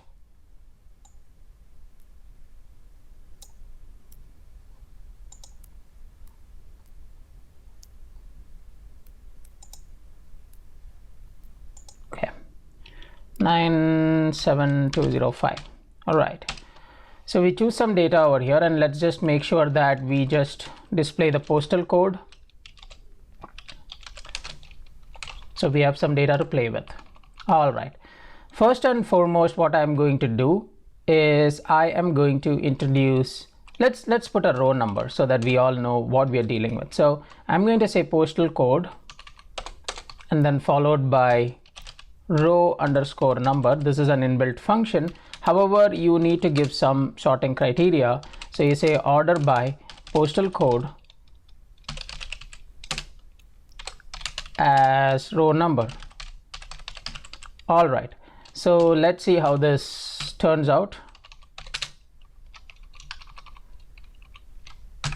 Okay, so we have a row number, sequential order, right? So this is how the row number function works. All right, so let's go ahead and give it a rank. So the way you give a rank is using the rank function, and then you must have pretty much guessed it by now. Over, and then you say order by postal code as say rank.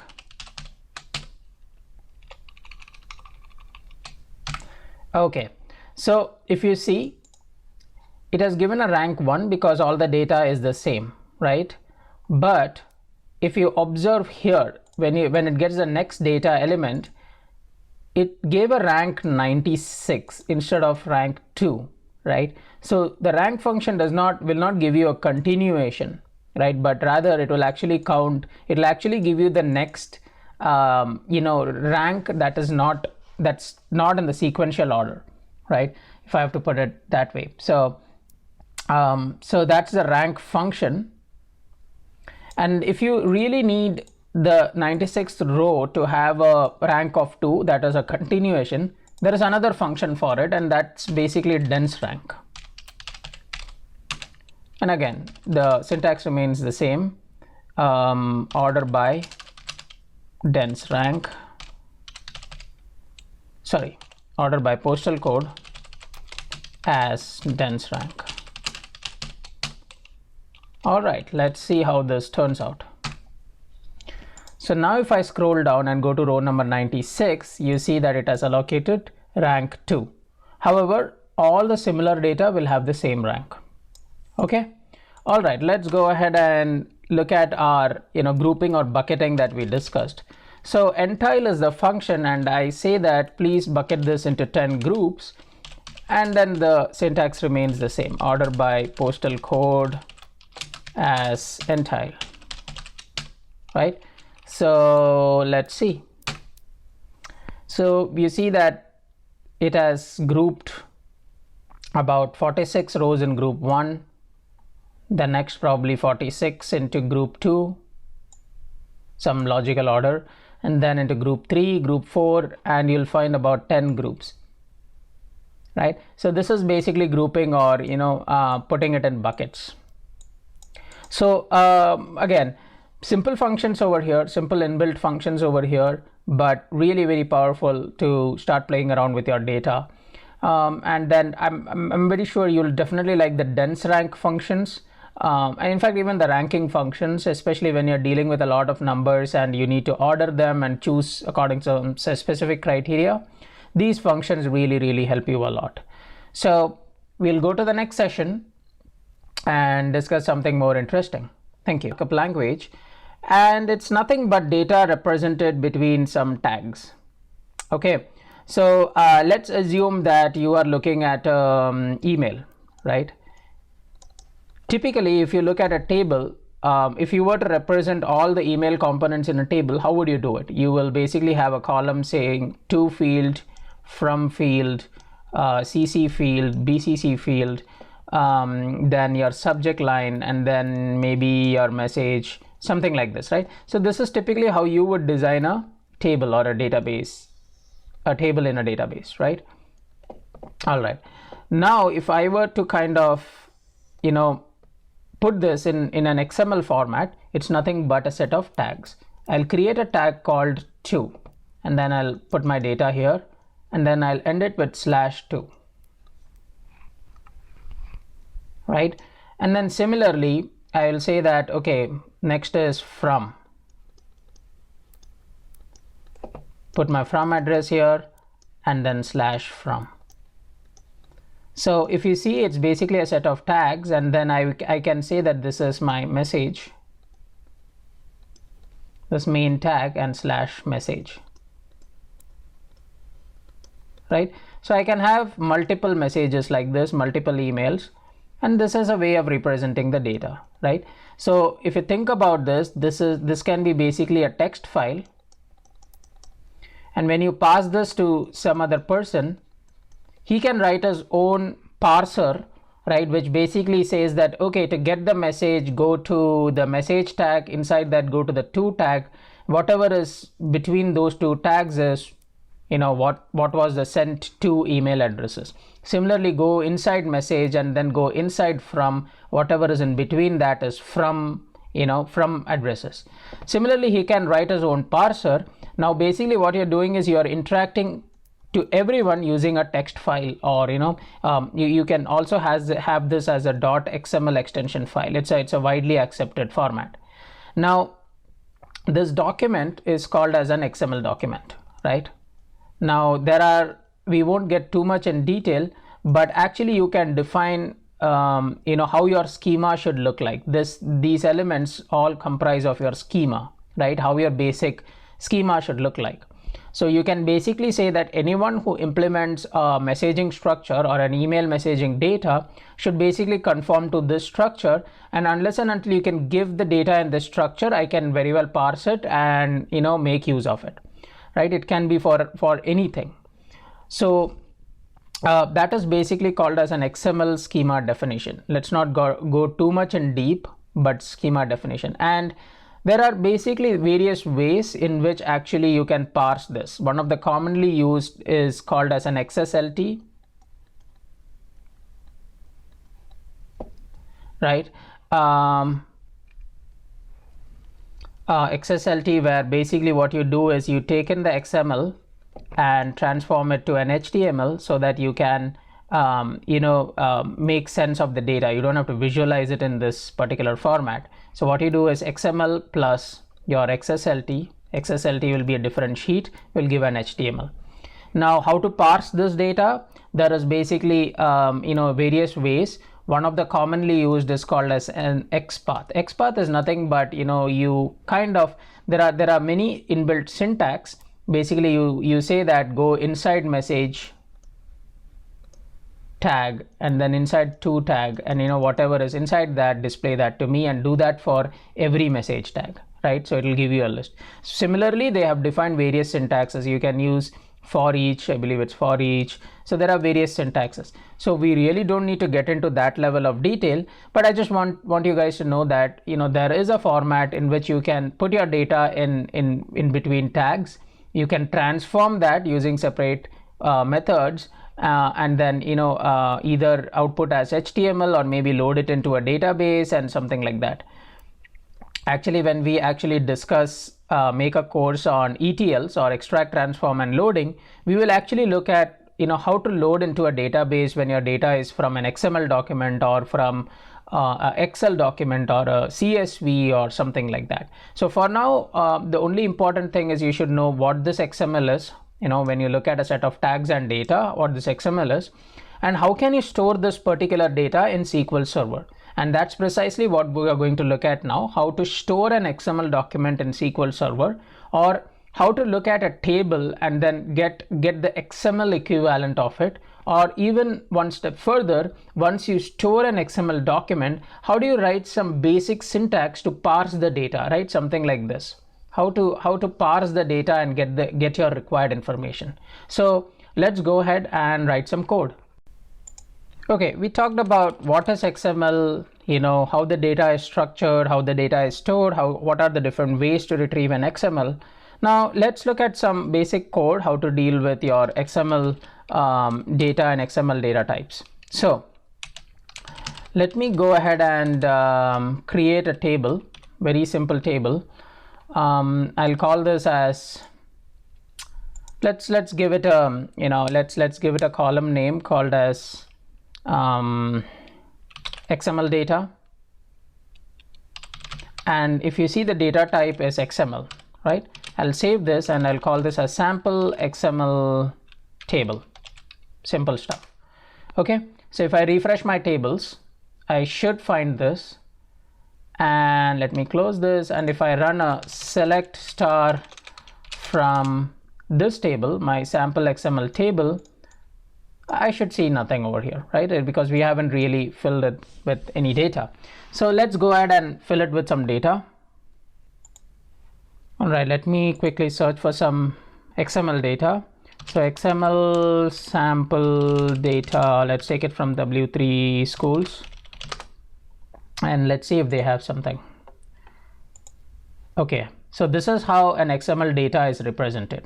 Okay, so you have to, you have from, you have heading, you have body, and they can kind of repeat this for every row. So you can actually think of this as these are column names and these are the column values, and this is actually one row.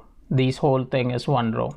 So let us just take this and input it into our data.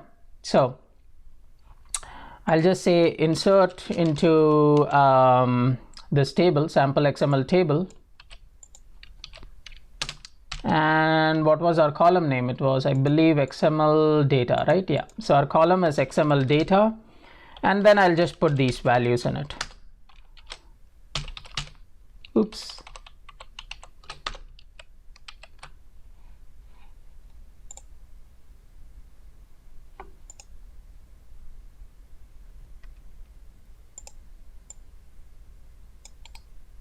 All right, and then let's go ahead and put this.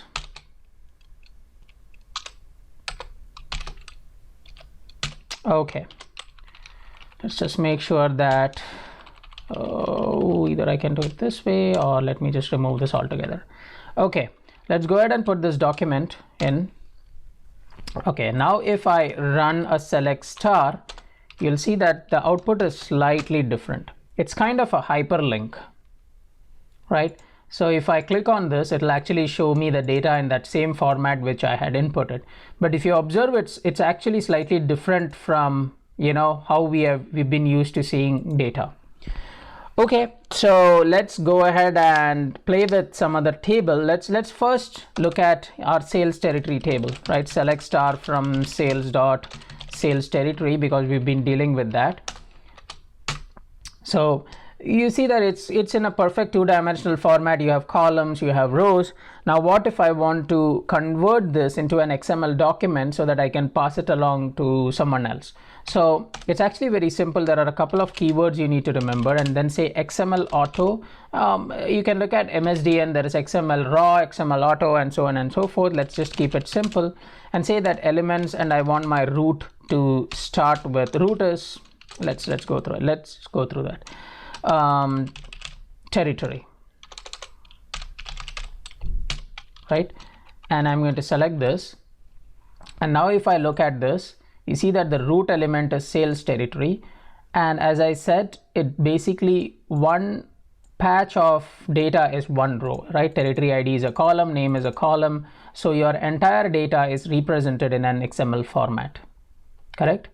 Okay, let's actually do something else. Let's actually take the same, and let's see what happens if I do XML raw. Oops.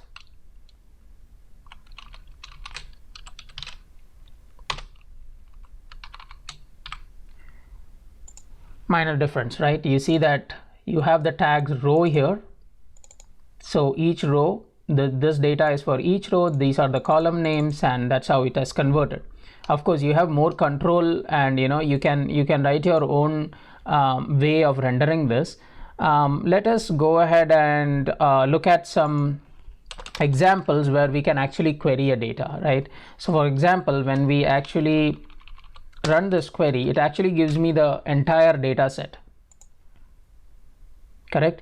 But what if I just want this value, just this value, TOV, right? So how to do that?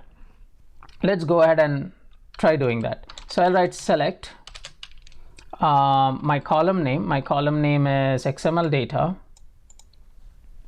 right? Then I say dot query, and this is where I need to give my query. So my query is nothing but /note/2. How did I come up with this? Well, if you look at this data,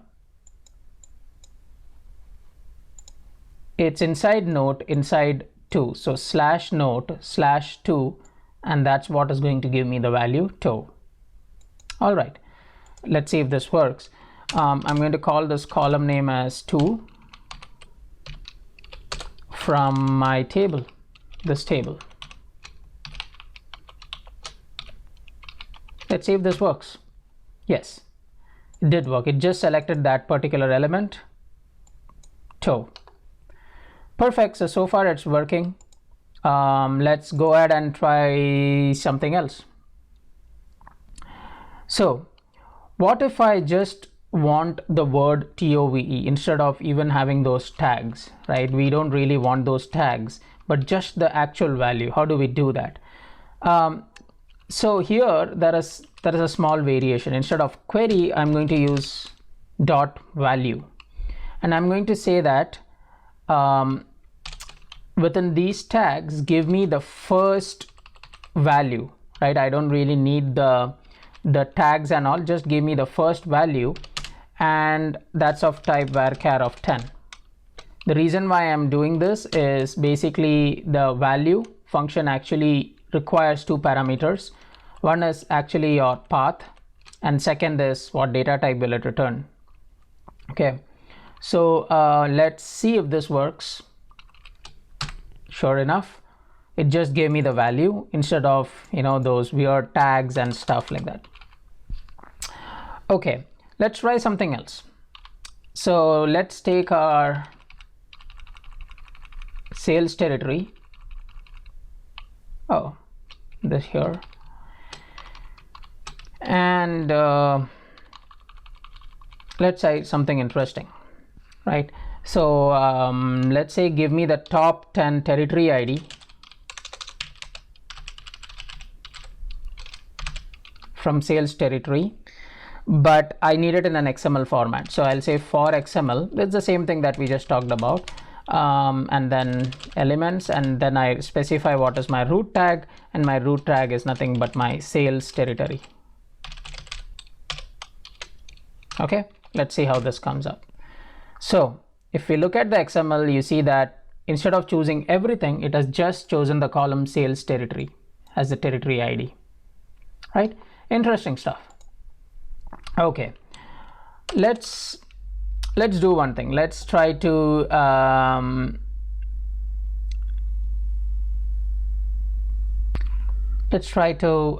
you know, represent an XML and then actually show it in a nice tabular format, right? So it's like saying somebody gave you an XML, you loaded that XML into a table.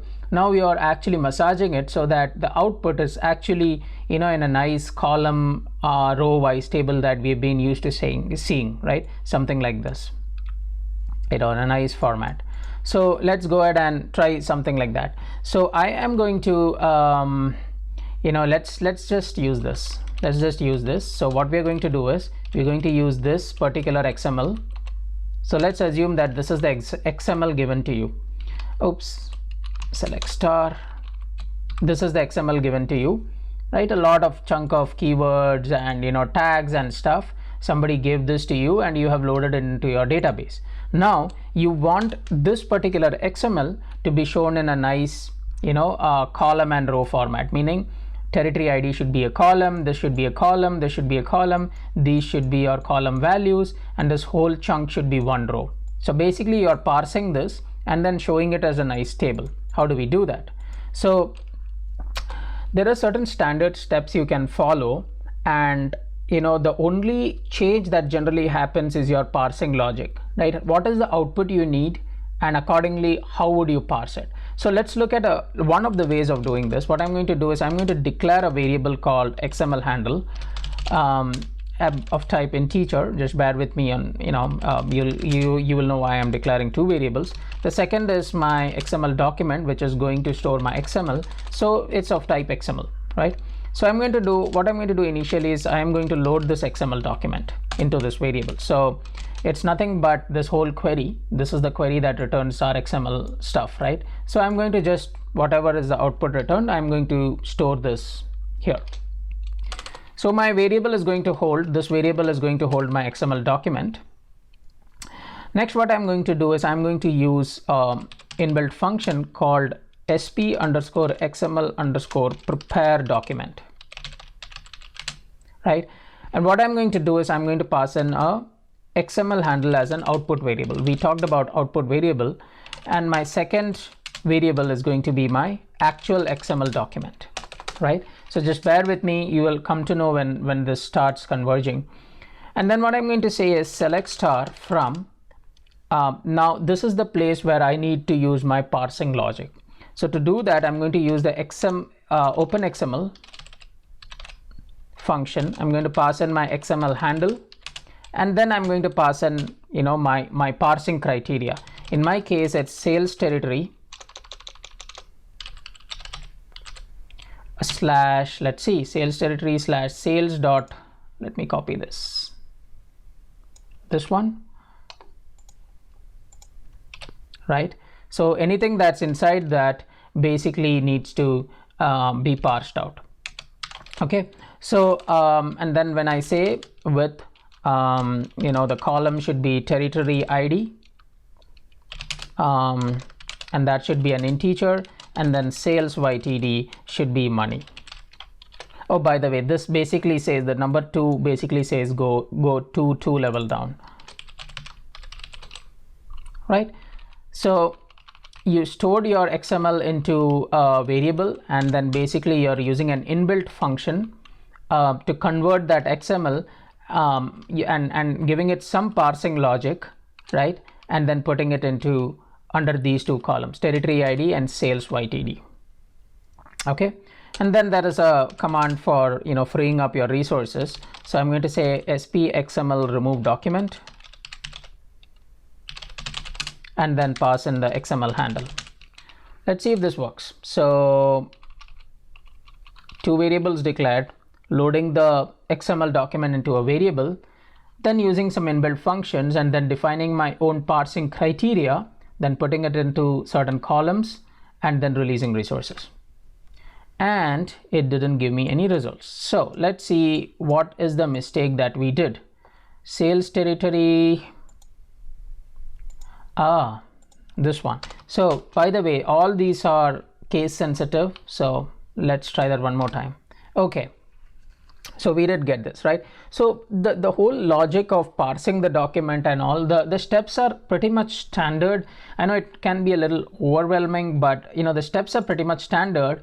The place where you would play around with is basically this particular area where you have to write this parsing logic, how you want that, and then put it into kind of some columns. Now everyone has their own style of coding, right? And one of the things that I use is if I have a document, I generally put the raw document in a table and then do the computations. Now there have been instances where I have got XML files that are in gigabytes, right? Huge amount of XML data. So then you have to take a call as to, do you need to really load everything and then do the parsing, or actually just load the stuff that you really need. So that's where you start playing around with your parsing logic here. But again, this is not something that you would basically encounter in day-to-day situations.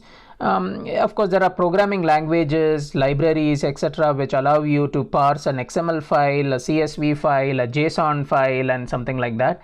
The idea is SQL supports this XML, and then I just wanted to show you that if something like that comes your way, there is a facility available in SQL, and there are ways in which you can parse this and put it into tables. Hope you liked it. We will be coming up with one more with a new session, something more interesting. So stay tuned. Important, right? So if you kind of imagine this whole situation, we have a database and then we pump in data into this, right? And naturally this database will have tables, right? Now when we insert or when we retrieve queries, retrieve results, we are basically running some statements against this particular table. Now when we run these statements, what it is doing is, depending upon how data is stored, it will actually scan this entire table, right? Now what if this table contains, say, 5 billion rows, right? And you have a very complex select query with a very complex where clause where you have very complex conditions. Now what will really happen is it will start scanning through each row and see what satisfies your conditions, and then accordingly retrieve the data for you. But the downside of doing this is, since your data is very, very, very huge, it will take time, and it's not really very efficient also in order for you to manage the database. As such, there are many ways you can handle this, and one of them is called partitions. In partitions, what you're doing is a single table you are actually splitting or partitioning depending upon some criteria, right? You could say that these could be our partitions. Anything that's less than, say, updated in the year 2009 goes here, anything between 2009 and 2010 goes here, anything 2010 onwards would go here, something like this, right?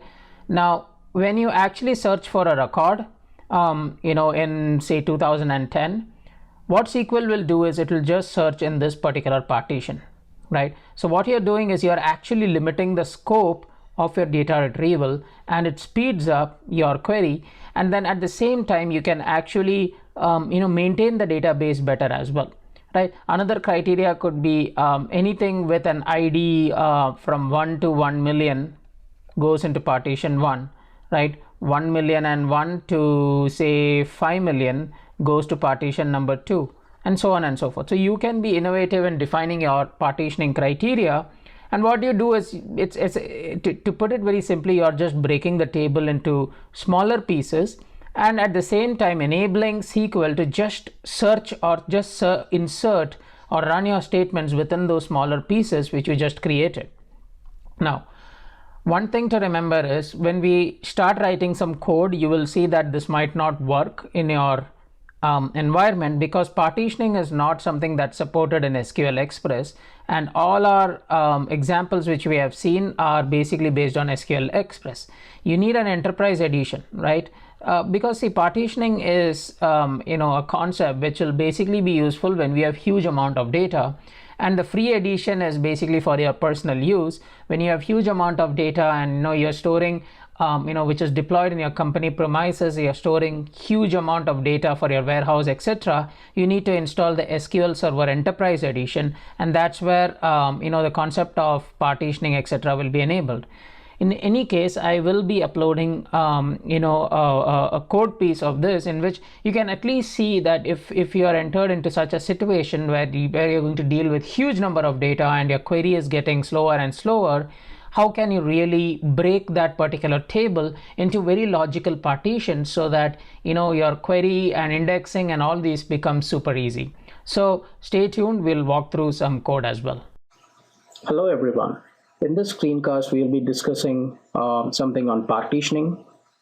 As the name suggests, partitioning is essentially you divide the data. So just imagine you have a huge table, and it has some sequential numbers from 1 to 1 million or something like that. So what you could do is basically chop off that table into certain ranges. So you'll have something like 1 to 100,000, 100,000 to 200,000, and so on and so forth. So essentially what you're doing is chopping this entire table into 10 different buckets. So now whenever someone queries it basically searches just those particular buckets, and the query also runs a bit faster because all these are divided into their separate file groups. That is essentially one of the main reasons why you would use partitioning, that your tables are pretty huge. Of course, there are a lot of other uses as such, but just to keep it very simple and try to get that idea. So what I'm going to do right now is let me just make a DB called as a partition DB. Or before doing that, let me just show you something like, go to files, and then now I'm just going to explore the MDF and the LDF locations. So here you see that all these databases essentially have two files. One is the MDF file, and that's where your data gets stored, and the second is the log files or the LDF files. So what we are going to essentially do right now is that we are going to split this MDF files into a couple of other files, into secondary files, and that's essentially what we are going to do in partitioning. So I'm just going to minimize this, and so before doing that, there are a couple of steps that we need to perform. Like at the very first beginning, we need to create something called as a partition function, wherein we're going to say how we're going to divide the data. And then secondly, what we need to do is actually create a partition scheme. Now these two are like totally independent of the table, right? This is something which you can apply across different tables. So let me just start off by creating a partition function, and so let's do something like this. let me create partition DB. This is a simple DB. It has two files right now, and one is the MDF file, and the other is basically the LDF file. And what I'm going to do is the first step, that is to create the partition function. So to create the partition function is pretty simple. It's called create partition function, and I'm going to give it some name like customer partition function. So we'll build the customer table, just a simple table which has, say, customer ID from 1 to 50,000 or something like that. We'll just build it on the fly. And we're going to say on range right, as range right, for values, say 0 to 1000, then the next bucket should be till 2000, then from 2001 to 3000, 4000, and 5000. And that's it. So once we create that, oops, did I make a mistake? Yep. One thing what you need to do is, you need to specify the data type of the partition key that we'll be using. In this case, it will basically be something like an employee ID or something. So that has to be an integer. Now let's try that again. And we have created the partition function. So if we go here, you'll see the partition function that we just created. So again, if you see, we have never mentioned the table name or anything at this point of time. We are just saying that, okay, we're creating 5 different buckets, and you need to basically divide a particular table, whichever table I'm going to associate this, and put it into this 5 different buckets. And we have explicitly specified the ranges also. The second thing what I'm going to do is I'm going to create a partition scheme. So again, the syntax is exactly the same. Create partition scheme, and I'm going to call this as customer part scheme as partition, and I need to just associate the function that I just created. So I'm going to just copy and paste it over here, and then basically I need to say in what all file groups do I need to put these data. So 0 to 1000 I'll just call it a file group called as FGP1. I haven't created the file groups as of now, but I'll definitely create it. FGP2, FGP3, FGP4, FGP5, and anything above 5000 should go to the last bucket, that is FGP6. So this is some just random names I'm giving. I'm going to create these file groups just in a minute, but I'm just creating the schema as of now. So I'm going to right click over here, go to properties, and I'm going to add a couple of file groups over here, and I'm going to call this as FGP1, FGP2, FGP3, FGP4, and FGP5, and FGP6. And once that's done, I'm going to give it some logical name. So I'm going to call this as FG1, FG2, FG3, FG4, FG5, and I need one more, and that should be FG6. And I need to associate this with the proper file groups that I just created: FGP2, FGP3, FGP4, 5, and 6. So once this is done, if I go back to my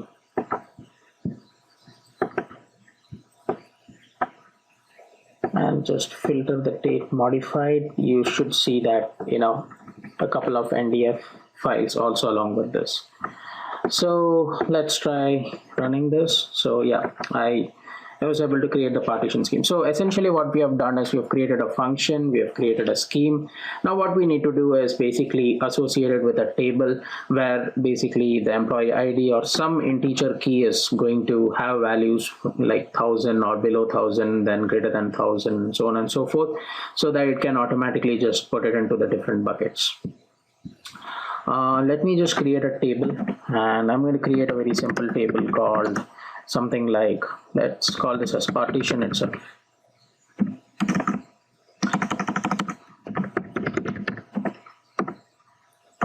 and that should have an employee ID, and I'm going to have that as an int identity, so that it can just auto increment. Let me just run a while loop or something and then populate about 10 to 50,000 rows or something like that. And I'm going to introduce one more column called as employee date, and then that will basically be just date time.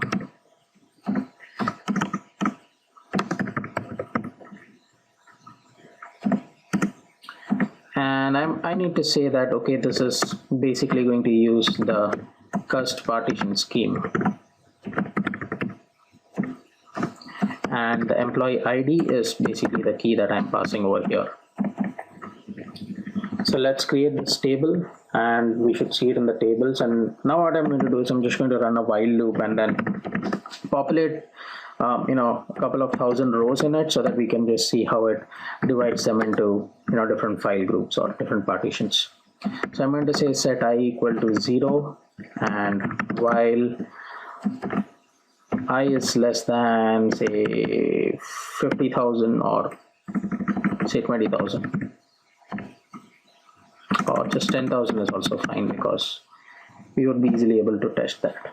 I'm going to say begin, and I'm going to insert into partition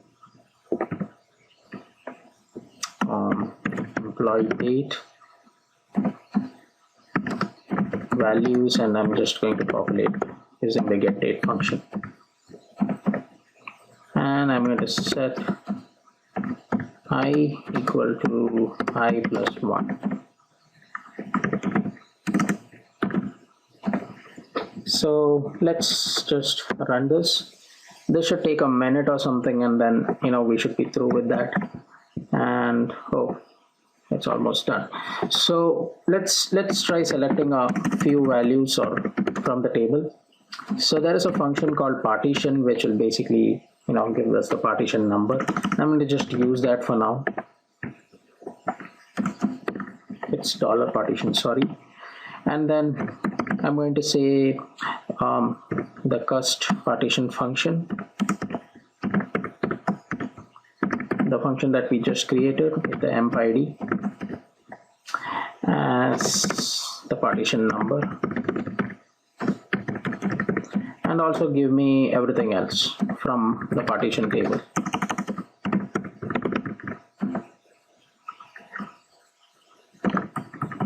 So what I'm basically doing is I'm just selecting everything with the partition numbers. So if I run this, you see that from 1 to 1000. Let's see the switch over here. 1 to 999 actually. It has put in partition number 1. The rest you can see it will be putting it in partition number 2. Then when it reaches greater than 2000, it's going to put it in partition number 3, and so on and so forth. So anything about 5000 would be put in the last partition. So this is basically a very simple example how you can use partitioning of data. There is a UI technique also, like you could really just click on the table, and then you can say storage, and then you can really create a partition from here. It'll just walk through a wizard. It'll ask you what is your key partition column and such stuff, and then you can really create your schemes and then partition functions, etc., and then partition your data accordingly. This is another wizard for managing your existing partitions, but it's kind of the same thing which we just talked about. I just wanted to make sure that we go through it via a query. The UI technique is also very simple, and we could really leverage that too. Thanks for watching. Dynamic queries. Now, dynamic queries is really very interesting, and you will find it more and more useful when you start writing some complex applications or certain things where you really won't know the query during the time of programming, right? So to give you an example, let me also introduce one more concept called as pivot, right? If you look at a typical Excel pivot, what do we do? If we even consider our sales territory, we had country region code, right? And then we had groups, and we had sales YTD, right? This is our typical, this is the same example we have been following through, where we say that country region code could be US and this could be North America, and sales YTD could be something like $78 or something, right? And another example could be Europe, and then this could be something like $70 something. Now, when we were to pivot this, it's basically interchanging your rows and columns. So we'll say that your country region code US, right? And you will make these values as columns, right? So North America and say Europe, I'm just making this up, right? And you'll start pushing in values. So North America will be 78, and then you'll have something like EMEA has $70 and something like that. So what we have essentially done here is we have interchanged our rows and columns. Now, if you think about it, we will not know these column names during, when we start coding, right? These column names are purely dependent on what values these tables have. This is a perfect example where you can write a dynamic query. So dynamic query is nothing but a string, right, that you generate, and after the string is complete, you just execute the string, which basically will contain the query, right? So what you do is you start saying, okay, my string should start with select, and then you say, okay, then you have another variable which will basically have values like NA, Europe, or something like this, which you dynamically query a table and get it. And then basically you say that, my final SQL would be something like var plus var1, which is basically, select star from so on and so forth, right? So this string you're dynamically generating and executing it. That's basically called as a dynamic query.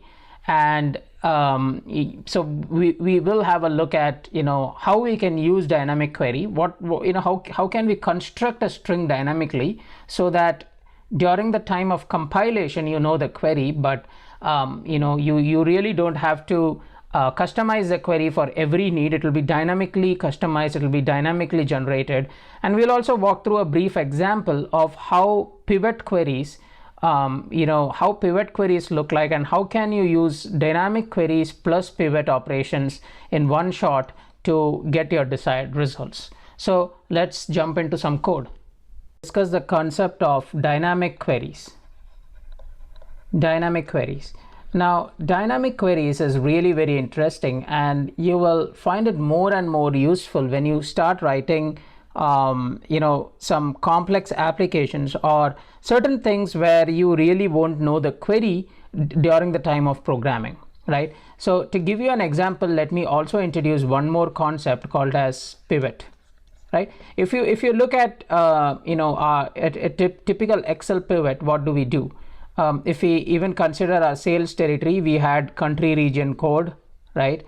And then we had groups, and we had sales YTD, right? This is our typical, this is the same example we have been following through, where we say that country region code could be US and this could be North America, and sales YTD could be something like $78 or something, right? And another example could be Europe, and then this could be something like $70 something. Now, when we were to pivot this, it's basically interchanging your rows and columns. So we'll say that your country region code US, right? And you will make these values as columns, right? So North America and say Europe, I'm just making this up, right? And you'll start pushing in values. So North America will be 78, and then you'll have something like EMEA has $70 and something like that. So what we have essentially done here is we have interchanged our rows and columns. Now, if you think about it, we will not know these column names during when we start coding, right? These column names are purely dependent on what values these tables have. This is a perfect example where you can write a dynamic query. So dynamic query is nothing but a string, right, that you generate, and after the string is complete, you just execute the string, which basically will contain the query, right? So what you do is you start saying, okay, my string should start with select, and then you say okay, then you have another variable which will basically have values like NA, Europe, or something like this, which you dynamically query a table and get it. And then basically you say that my final SQL would be something like var plus var1, which is basically select star from so on and so forth, right? So this string you're dynamically generating and executing it. That's basically called as a dynamic query. And so we will have a look at how we can use dynamic query, how can we construct a string dynamically, so that during the time of compilation the query, but you really don't have to customize the query for every need. It will be dynamically customized, it will be dynamically generated. And we'll also walk through a brief example of how pivot queries how pivot queries look like, and how can you use dynamic queries plus pivot operations in one shot to get your desired results. So let's jump into some code. All right, let's go ahead and write some code for a pivot table, right? And then we can also look at how can we write the same thing when we know something about dynamic queries. So let me go ahead and show you some data, and we'll use our typical example, select star from sales.sales territory. And oops.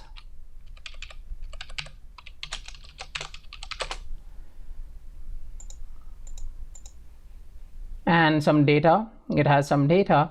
And what we are going to do is we are going to select just a couple of rows here, a couple of columns here. So we're going to definitely select the country region code that we just discussed. We're going to select the group, and then we are going to select the sales YTD.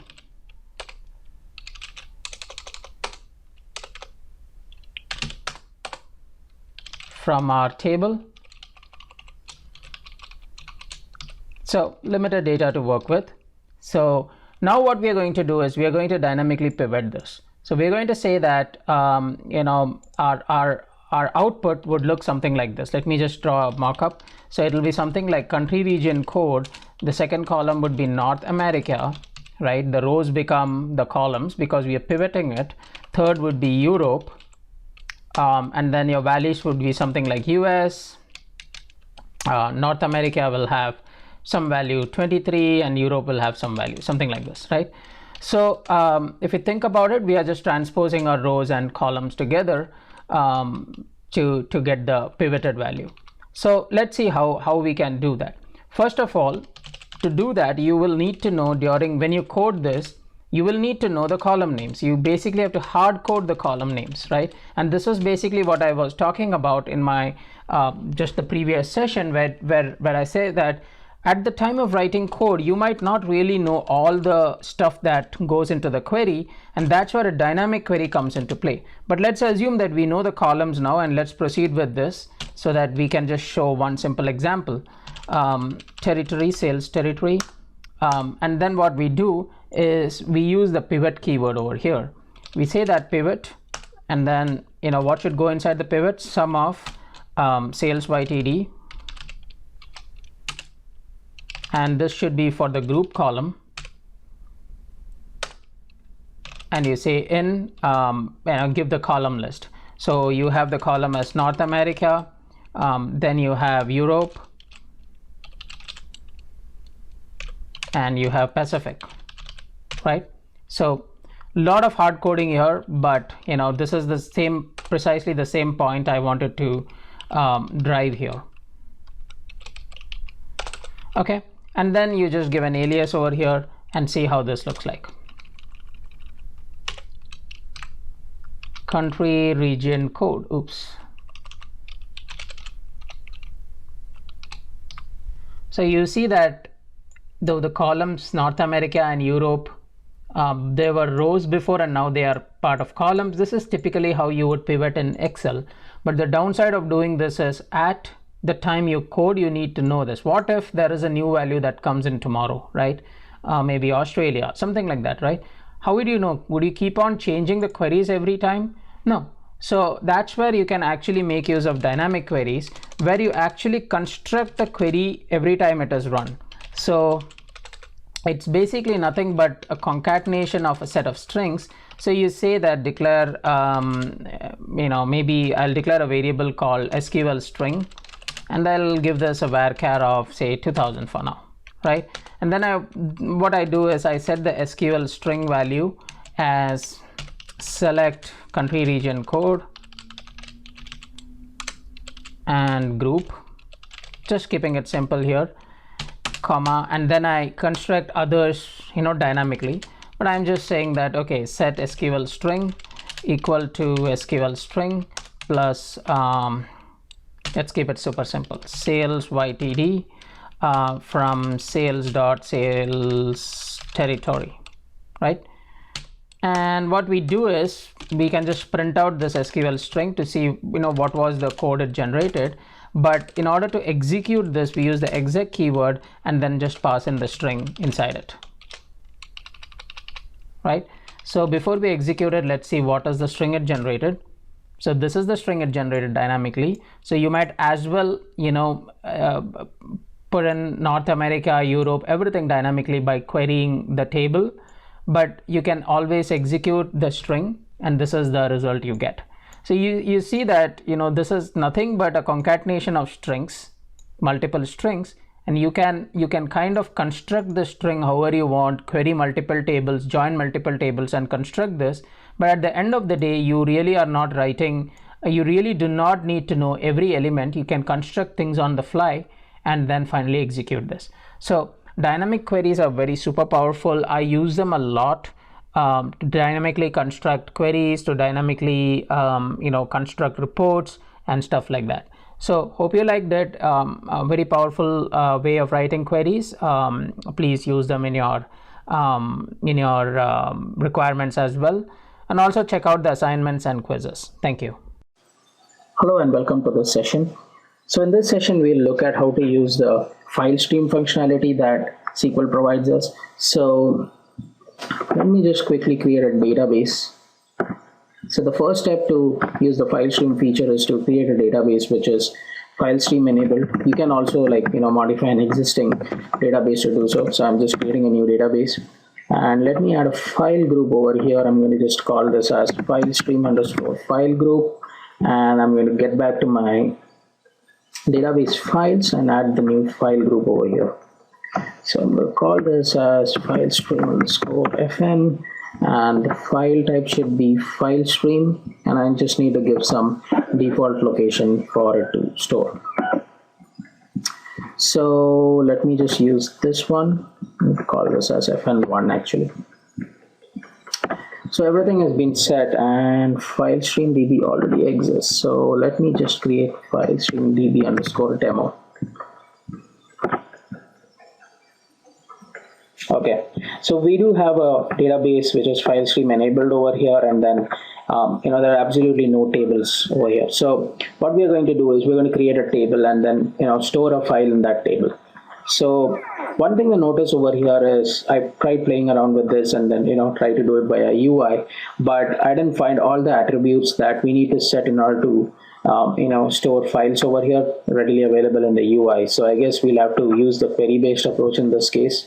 So let me just quickly write a query to create a table. I'm just going to create a table called as let me call it as files, and then it'll basically have a doc ID, just a plain ID, and then there is a rule that in order to have a file stream enabled table, you need to at least have one column which is a unique identifier which has GUIDs in it. So that's what I'm going to do now. So I'm going to just define a column called as doc ID with a unique identifier. I'm going to say this cannot have null values, and this has GUID call, and this is basically a unique ID generated for each row. So we have defined column 1, and then basically in column 2 I'm going to just store the actual document. So I'm just going to define a column called doc, which is going to store var binary max, and then I'm just also mentioning the attribute for file stream, and I think that's it. So let me just create this table.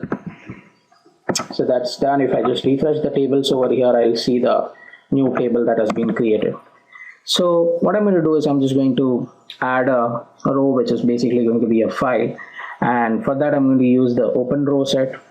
So let me just quickly go to my C drive, and then I'm just going to create a folder called files, and then I'm going to create a text file over here as test, and I'm just going to have something like 1 2 3 4 in it. So I'm going to load this file into database, and let's use open row. I'm going to declare a variable called as doc, and the data type as var binary of max. I'm going to say select doc. I need to cast it var binary from open row set, and then I need to give the file path for this one, and I think the file path is c/files/test.txt.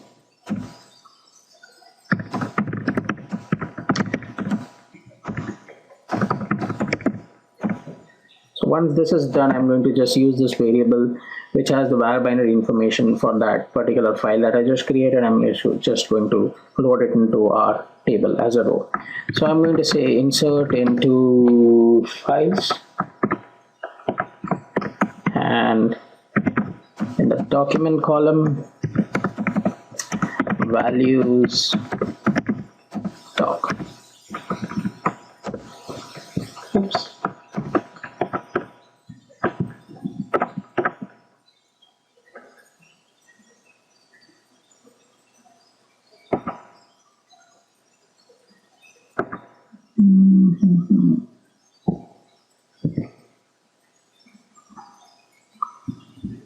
Okay, let's try that one more time.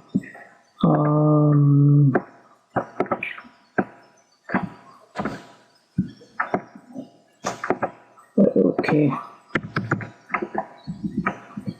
let's just partially run this code, and now let me just insert this.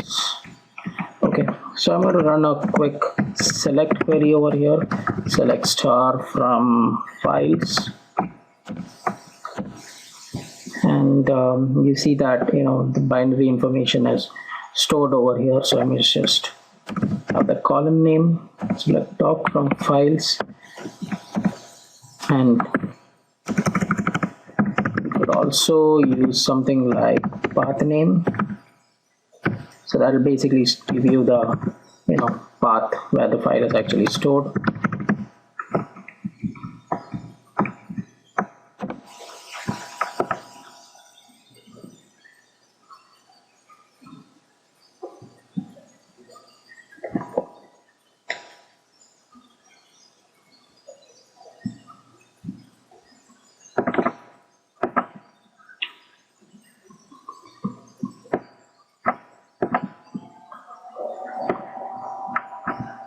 Oops, I think. Okay, now we should be good probably. Okay, so you see that this is the path where it's storing the file. So this is the advantage when using file streams. So you're no longer limited to the database limitation, wherein if you're storing it as rows, there is a 2 GB limitation for each of the data that you can push into a particular column. And then here you're actually using the file system, and then the good thing is that the larger your file system, so you're no longer limited to that 2 GB limit. You're just limited to whatever space you're having on your file system. So in that way, we could really use our file stream functionality to store our files, etc. Thank you. Hello once again. So in this session we'll talk more about free text search. So let me just fire up Management Studio.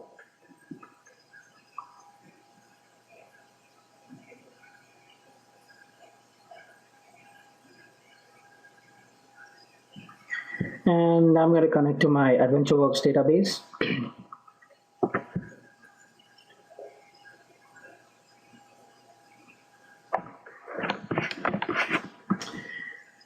And let's just play around with a couple of tables. So I saw that there is a table called production.description that has some text in it. So, that might be a good table for us to play with. So just to give an overview, so whenever you search for certain strings in your, in your queries, using queries, you generally use the like keyword. Like, for example, it will be something like where description like, and then you give some, kind of a string. So I'm going to say something like, something like this. And if I search this, then, it's just going to match the pattern and return you the appropriate string. But now the problem is that, we are limited to searches over here. I mean, what if we want all forms of strong or stronger or strongest, all verbs or nouns, everything to be searched? Or for instance, you say that, okay, search for the keyword IE, but also return me results which actually stands for Internet Explorer or Internet Explorer 5 or something like that. So, and the third thing is that, of course, if you use this kind of a syntax, your query becomes very slow because it does a sort of character by character matching, and then, it matches the pattern and then returns the result for you. So for that, in SQL Server 2008, you have the full text search, and that's what we're going to look at right now. So to even start using full text search, there are a couple of steps that you need to perform. So first thing what I'm going to do is I'm going to right click on the database, and then so just a second.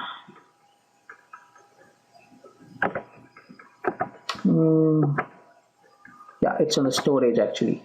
In the storage, you see there is something called as a full text catalog. You need to create a catalog. Let me just delete the existing one. And what I'm going to do is I'm just going to right click on this, and then it pops up a sort of wizard. And I'm going to just create a catalog out of this. I'm going to call this as demo catalog, and then click on OK, and it's going to create a catalog for us. Second, what I need to do is go to the table. That should be production dot product description. Yeah, this one. And you'll find something called as full text index. So first step is to define a full text index, and it's also a pretty much self-explanatory wizard. You just have to run through them, and the first step is it's just identifying the unique index, and then basically it's just identifying the text columns. Here it is description, and let me just click OK, and I'm going to use our existing catalog. Click on next, next, and finish. So this is done at this point. So next what I need to do is I need to populate this entire thing. So there is an option called start full population. So I need to just enable that, and then once we are done with these 3 steps, we are good to go with our queries. So let me just fire a few queries to show you a couple of examples. So I'm going to say select star from this table, product description table, where free text, I'm going to say search in all the columns for strong and sturdy. Let's see what this gives us. So, it's just going to look at all the columns for strong and sturdy, and this should return a couple of more results. So this is one way you can, use it. It's basically going to look for the keyword strong or any forms of it, and then also the keyword sturdy. The second thing that you can really use in your queries is something like this, where contains and then search in all columns for the keyword strong. So basically, it just looks for, the sentences which contains the keyword strong, and then it returns the result to you. And just to give you an overview, these things are much faster. And then, even if your tables are pretty large, you see that the returns are, the results are returned pretty fast. So let me just try out a couple of more things just to give you a more broad example. I'm going to say search for strong or sturdy.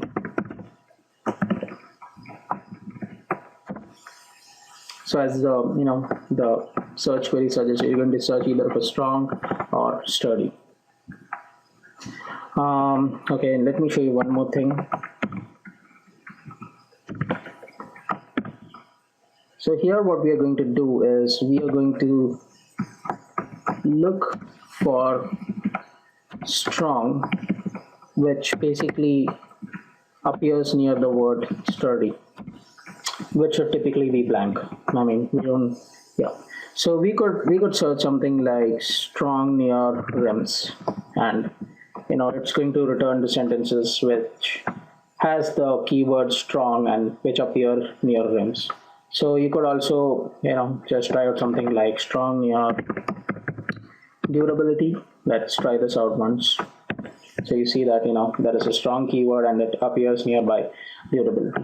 So, you can just customize it however you want. And then, situations wherein you want to also search for all different forms of a particular word, there are a couple of inbuilt keywords for it. So I'm just going to use that, search in all columns for forms of inflectional, and then just one more thing for the keyword, say strong.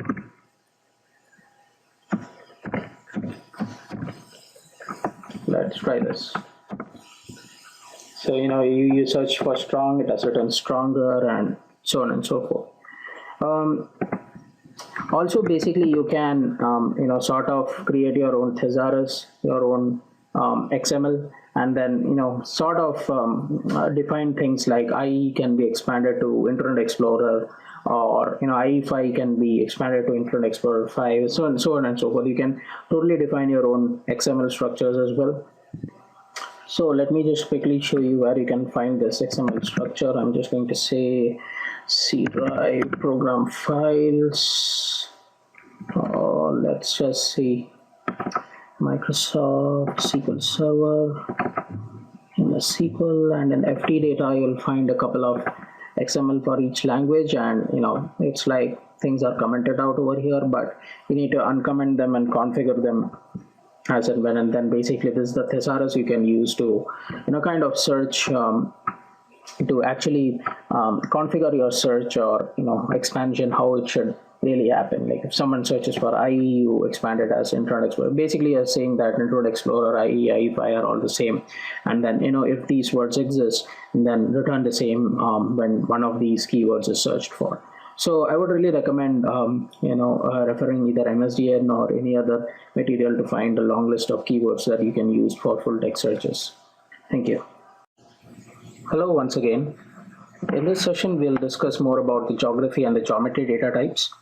So when you talk about geography data types or geometry data types, there are two aspects that you're dealing with.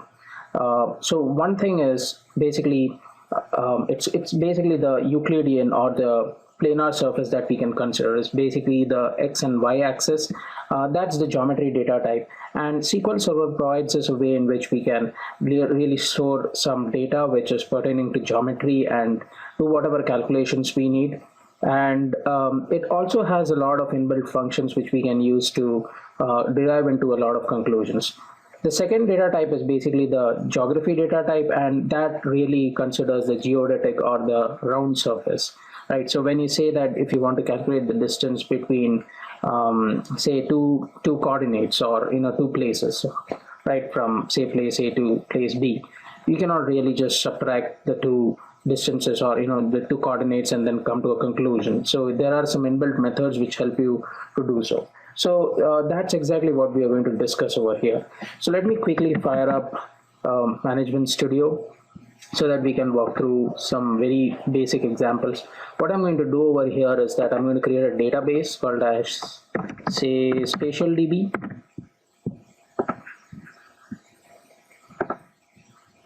And let me create a table over here called something, and we'll create a couple of columns. We'll call it as ID and an integer. And I'm just going to keep this as entity specification. I mean, I really don't care what this column is, but just so that we have some data to work with. And the second column is where we are going to store our geometry data type. So I'm just going to call this as spatial data. And the data type is going to be geometry. Let me call this table as spatial DB, or just spatial, because it's a table. And you see that we just created a table with absolutely no data in it. So what I'm going to do is I'm going to insert some values into it so that we can have a quick walkthrough with an example. And insert into spatial, I should have called the table something else so that we don't have a keyword conflict, but anyways. And what I'm going to do over here is initially I'm going to insert a point, and with the coordinates 7 and 12, so x and y. So let's just insert this, and let's make sure that we are pointing to the right database. Let's try that one more time. Okay, so now when we just select the data, you see that the spatial data is represented here. But one strange thing that you find here is 3 tabs. So apart from results and messages, there is also a spatial results tab. So let me just click on that, and you see that there is basically a graphical representation of your data over here. Now we have just inserted a point, so maybe that's not visible. Let's try that one more time by inserting something else. And this time I'm going to insert a line string.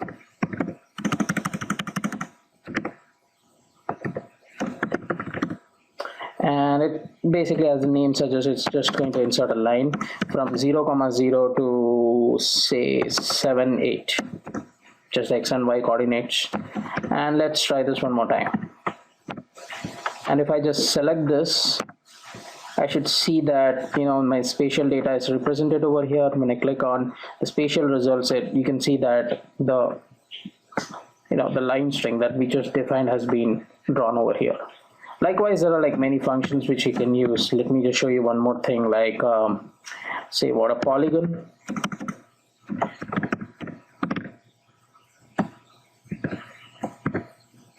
Let me say it should start from 0,0 to 8,5, and then it should go up till 9,6 to 10,0 to 0,0. I'm just choosing some random numbers over here.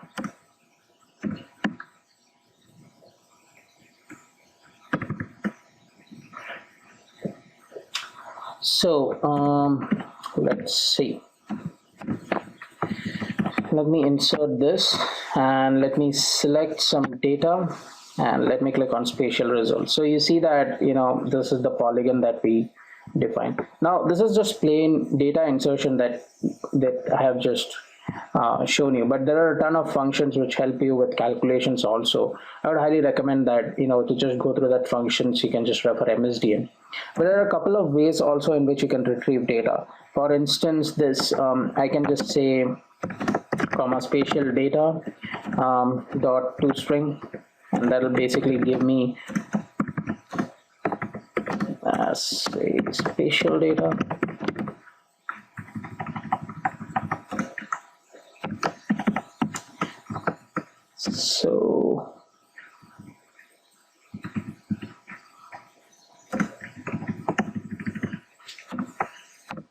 So you see that that will give me a plain English text instead of this geometry data.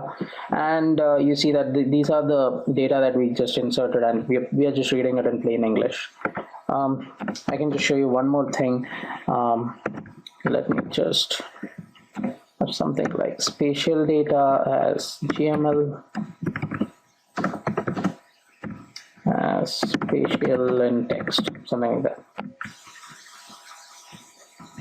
So let's select this, and you see that it's kind of an XML representation of the data that you inserted. So let me just click on something, and you see that it actually gives you the coordinates in a nice XML format.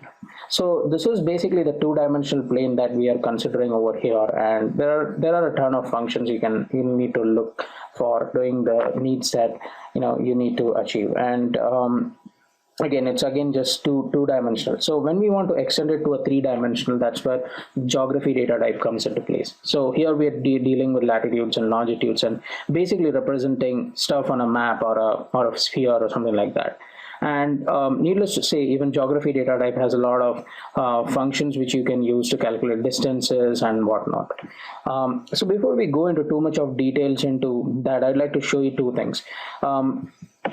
So all the geography data that you have is basically you can get into something called as a shapefile. So shapefile will have just the geography data of what you need to represent in a map. It can have something like as simple as give me the population of each state in the United States. So you can just have a shapefile which will have the geography information along with the population information, and then you can really use that and plot it in a map or something like that.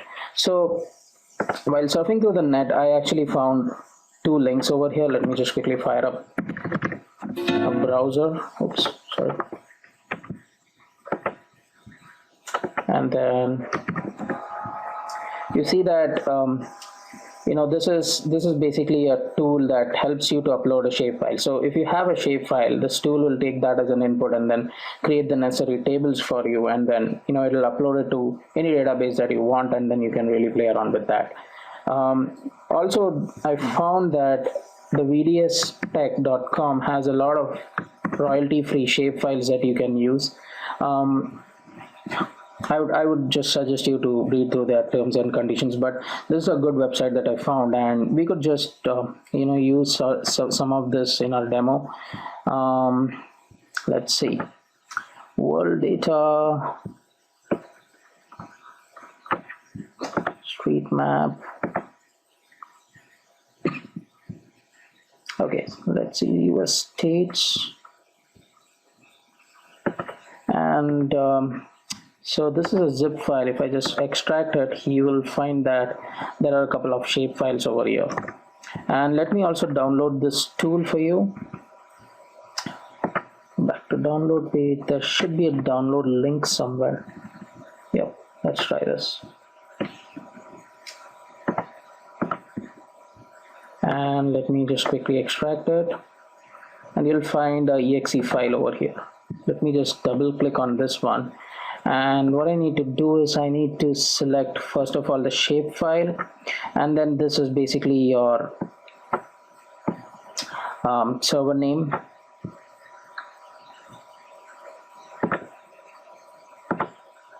And let me take spatial DB over here.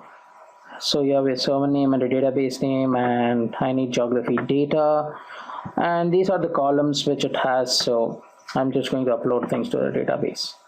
So you see that it had about 51 rows, and if I just refresh my table over here, I should find another table called as USA_ST, which is basically all these columns. However, if you see the last column, which is of like type geography.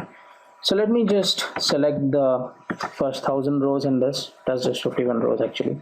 And you see that for each of the state, and the state information in geography is represented this way, and then it has a couple of other data associated with it as well. And if you click on the spatial results, you find that it is represented as a map. So you can actually plot any of the data that is provided here along with the geography data in a map. So let me just select, say, females, and then it gives you a count of the number of females corresponding to that particular geography. So it is just plotted the data in a map. Of course, you can really customize this however you want, and then all you need is associated with a the geography data type and have the appropriate shape file or something like that, and then you can really plot it to a map. And also I would recommend you to use the MSDN for exploring other functions which you can have to calculate distances, etc., and then really use them into your SQL as and when necessary. Thank you. This completes our course on SQL, where we covered some advanced concepts like views, triggers, dynamic queries, pivoting, ranking, and so on and so forth. The whole point of this course was to make you aware of what are the different things available out there, so that when you are given a business problem, you know what all exists and you can take it further from that point. We also have an introductory course in case you are starting off early. So I have recorded a very basic course as well. So it's called Introduction to Databases. Please check that out as well. If you have completed this course, and I hope you like this course, there are a couple of things that you can do as next steps as well. So when I get time, I'll definitely try to record some more courses around these. So the first thing is, we really didn't cover much of database administration aspects, right? DBAs, if we DBAs are the set of people who actually do administration tasks like backing up databases, performance tuning, and so on and so forth. So some of the things that are covered in this particular field would be, as I said, backing up databases, performance tuning, deadlock recovery, and so on and so forth. So that's a little bit different field, but knowing how to write some complex query might help you out, in creating some complex scripts, some maintenance plans, and so on and so forth. We'll try to cover that as well in the coming sessions, how to use profilers, how to look at badly performing queries, what are the different things we can do, like indexing, what are the different indexes, and so on and so forth. The next is ETL, or extract, transform, and load. I feel this is a very interesting area and a very important area as well. We looked at how to query data. So in this particular area, what we will do is we will look at how to get data, right, from different sources. So data is spread across in Excel files, in JSON format, in XML file, in different databases like Oracle, MySQL, Hadoop, maybe certain things in the cloud as web services, and so on and so forth. So there are different tools out there which will help us grab all these data and then put it into databases. It is really essential that we know how the data should be designed, how the data should be cleaned up. Different sources might be using different ways to store data. Like for example, one of the systems may be storing gender as male and female, other may be using just the letter M and F, and so on and so forth. So these concepts basically tell you how to get data from these different sources, how to clean that up, how to store the data so that it can be queried efficiently. The next is dimensional modeling and cube. This is actually getting the data in a three-dimensional format so that it is very easy for you to query. This is also a very interesting field, very interesting area, where we look at what are the types of aggregations, what type of relationships we can build between tables, what are dimension tables, what are metrics, what are fact tables, and so on and so forth. The next is, of course, when you have data, you should have solid reporting. There are lots of tools out there. I like SSRS and Tableau a lot. I have done a lot of work in that area, and these tools provide some powerful visualizations so that business can really interpret your millions of rows in a nice chart on a nice graphical format. This field is also really very interesting. It basically helps you translate your business knowledge into something more representable. So something to look out for. And the last is the upcoming field, data science and machine learning, where we basically discuss about predictive analytics and anomaly detection and so on and so forth. So it's a more statistical based approach to examining things, and it's a very interesting field as well. So as and when I get time, I definitely start recording some videos around these topics as well. I hope you enjoyed this course. Please leave me feedback, and please let me know if you'd like to see something different in courses. Please use the discussion forum to ask questions so that others can answer the questions as well. So until then, see you next time. All the best.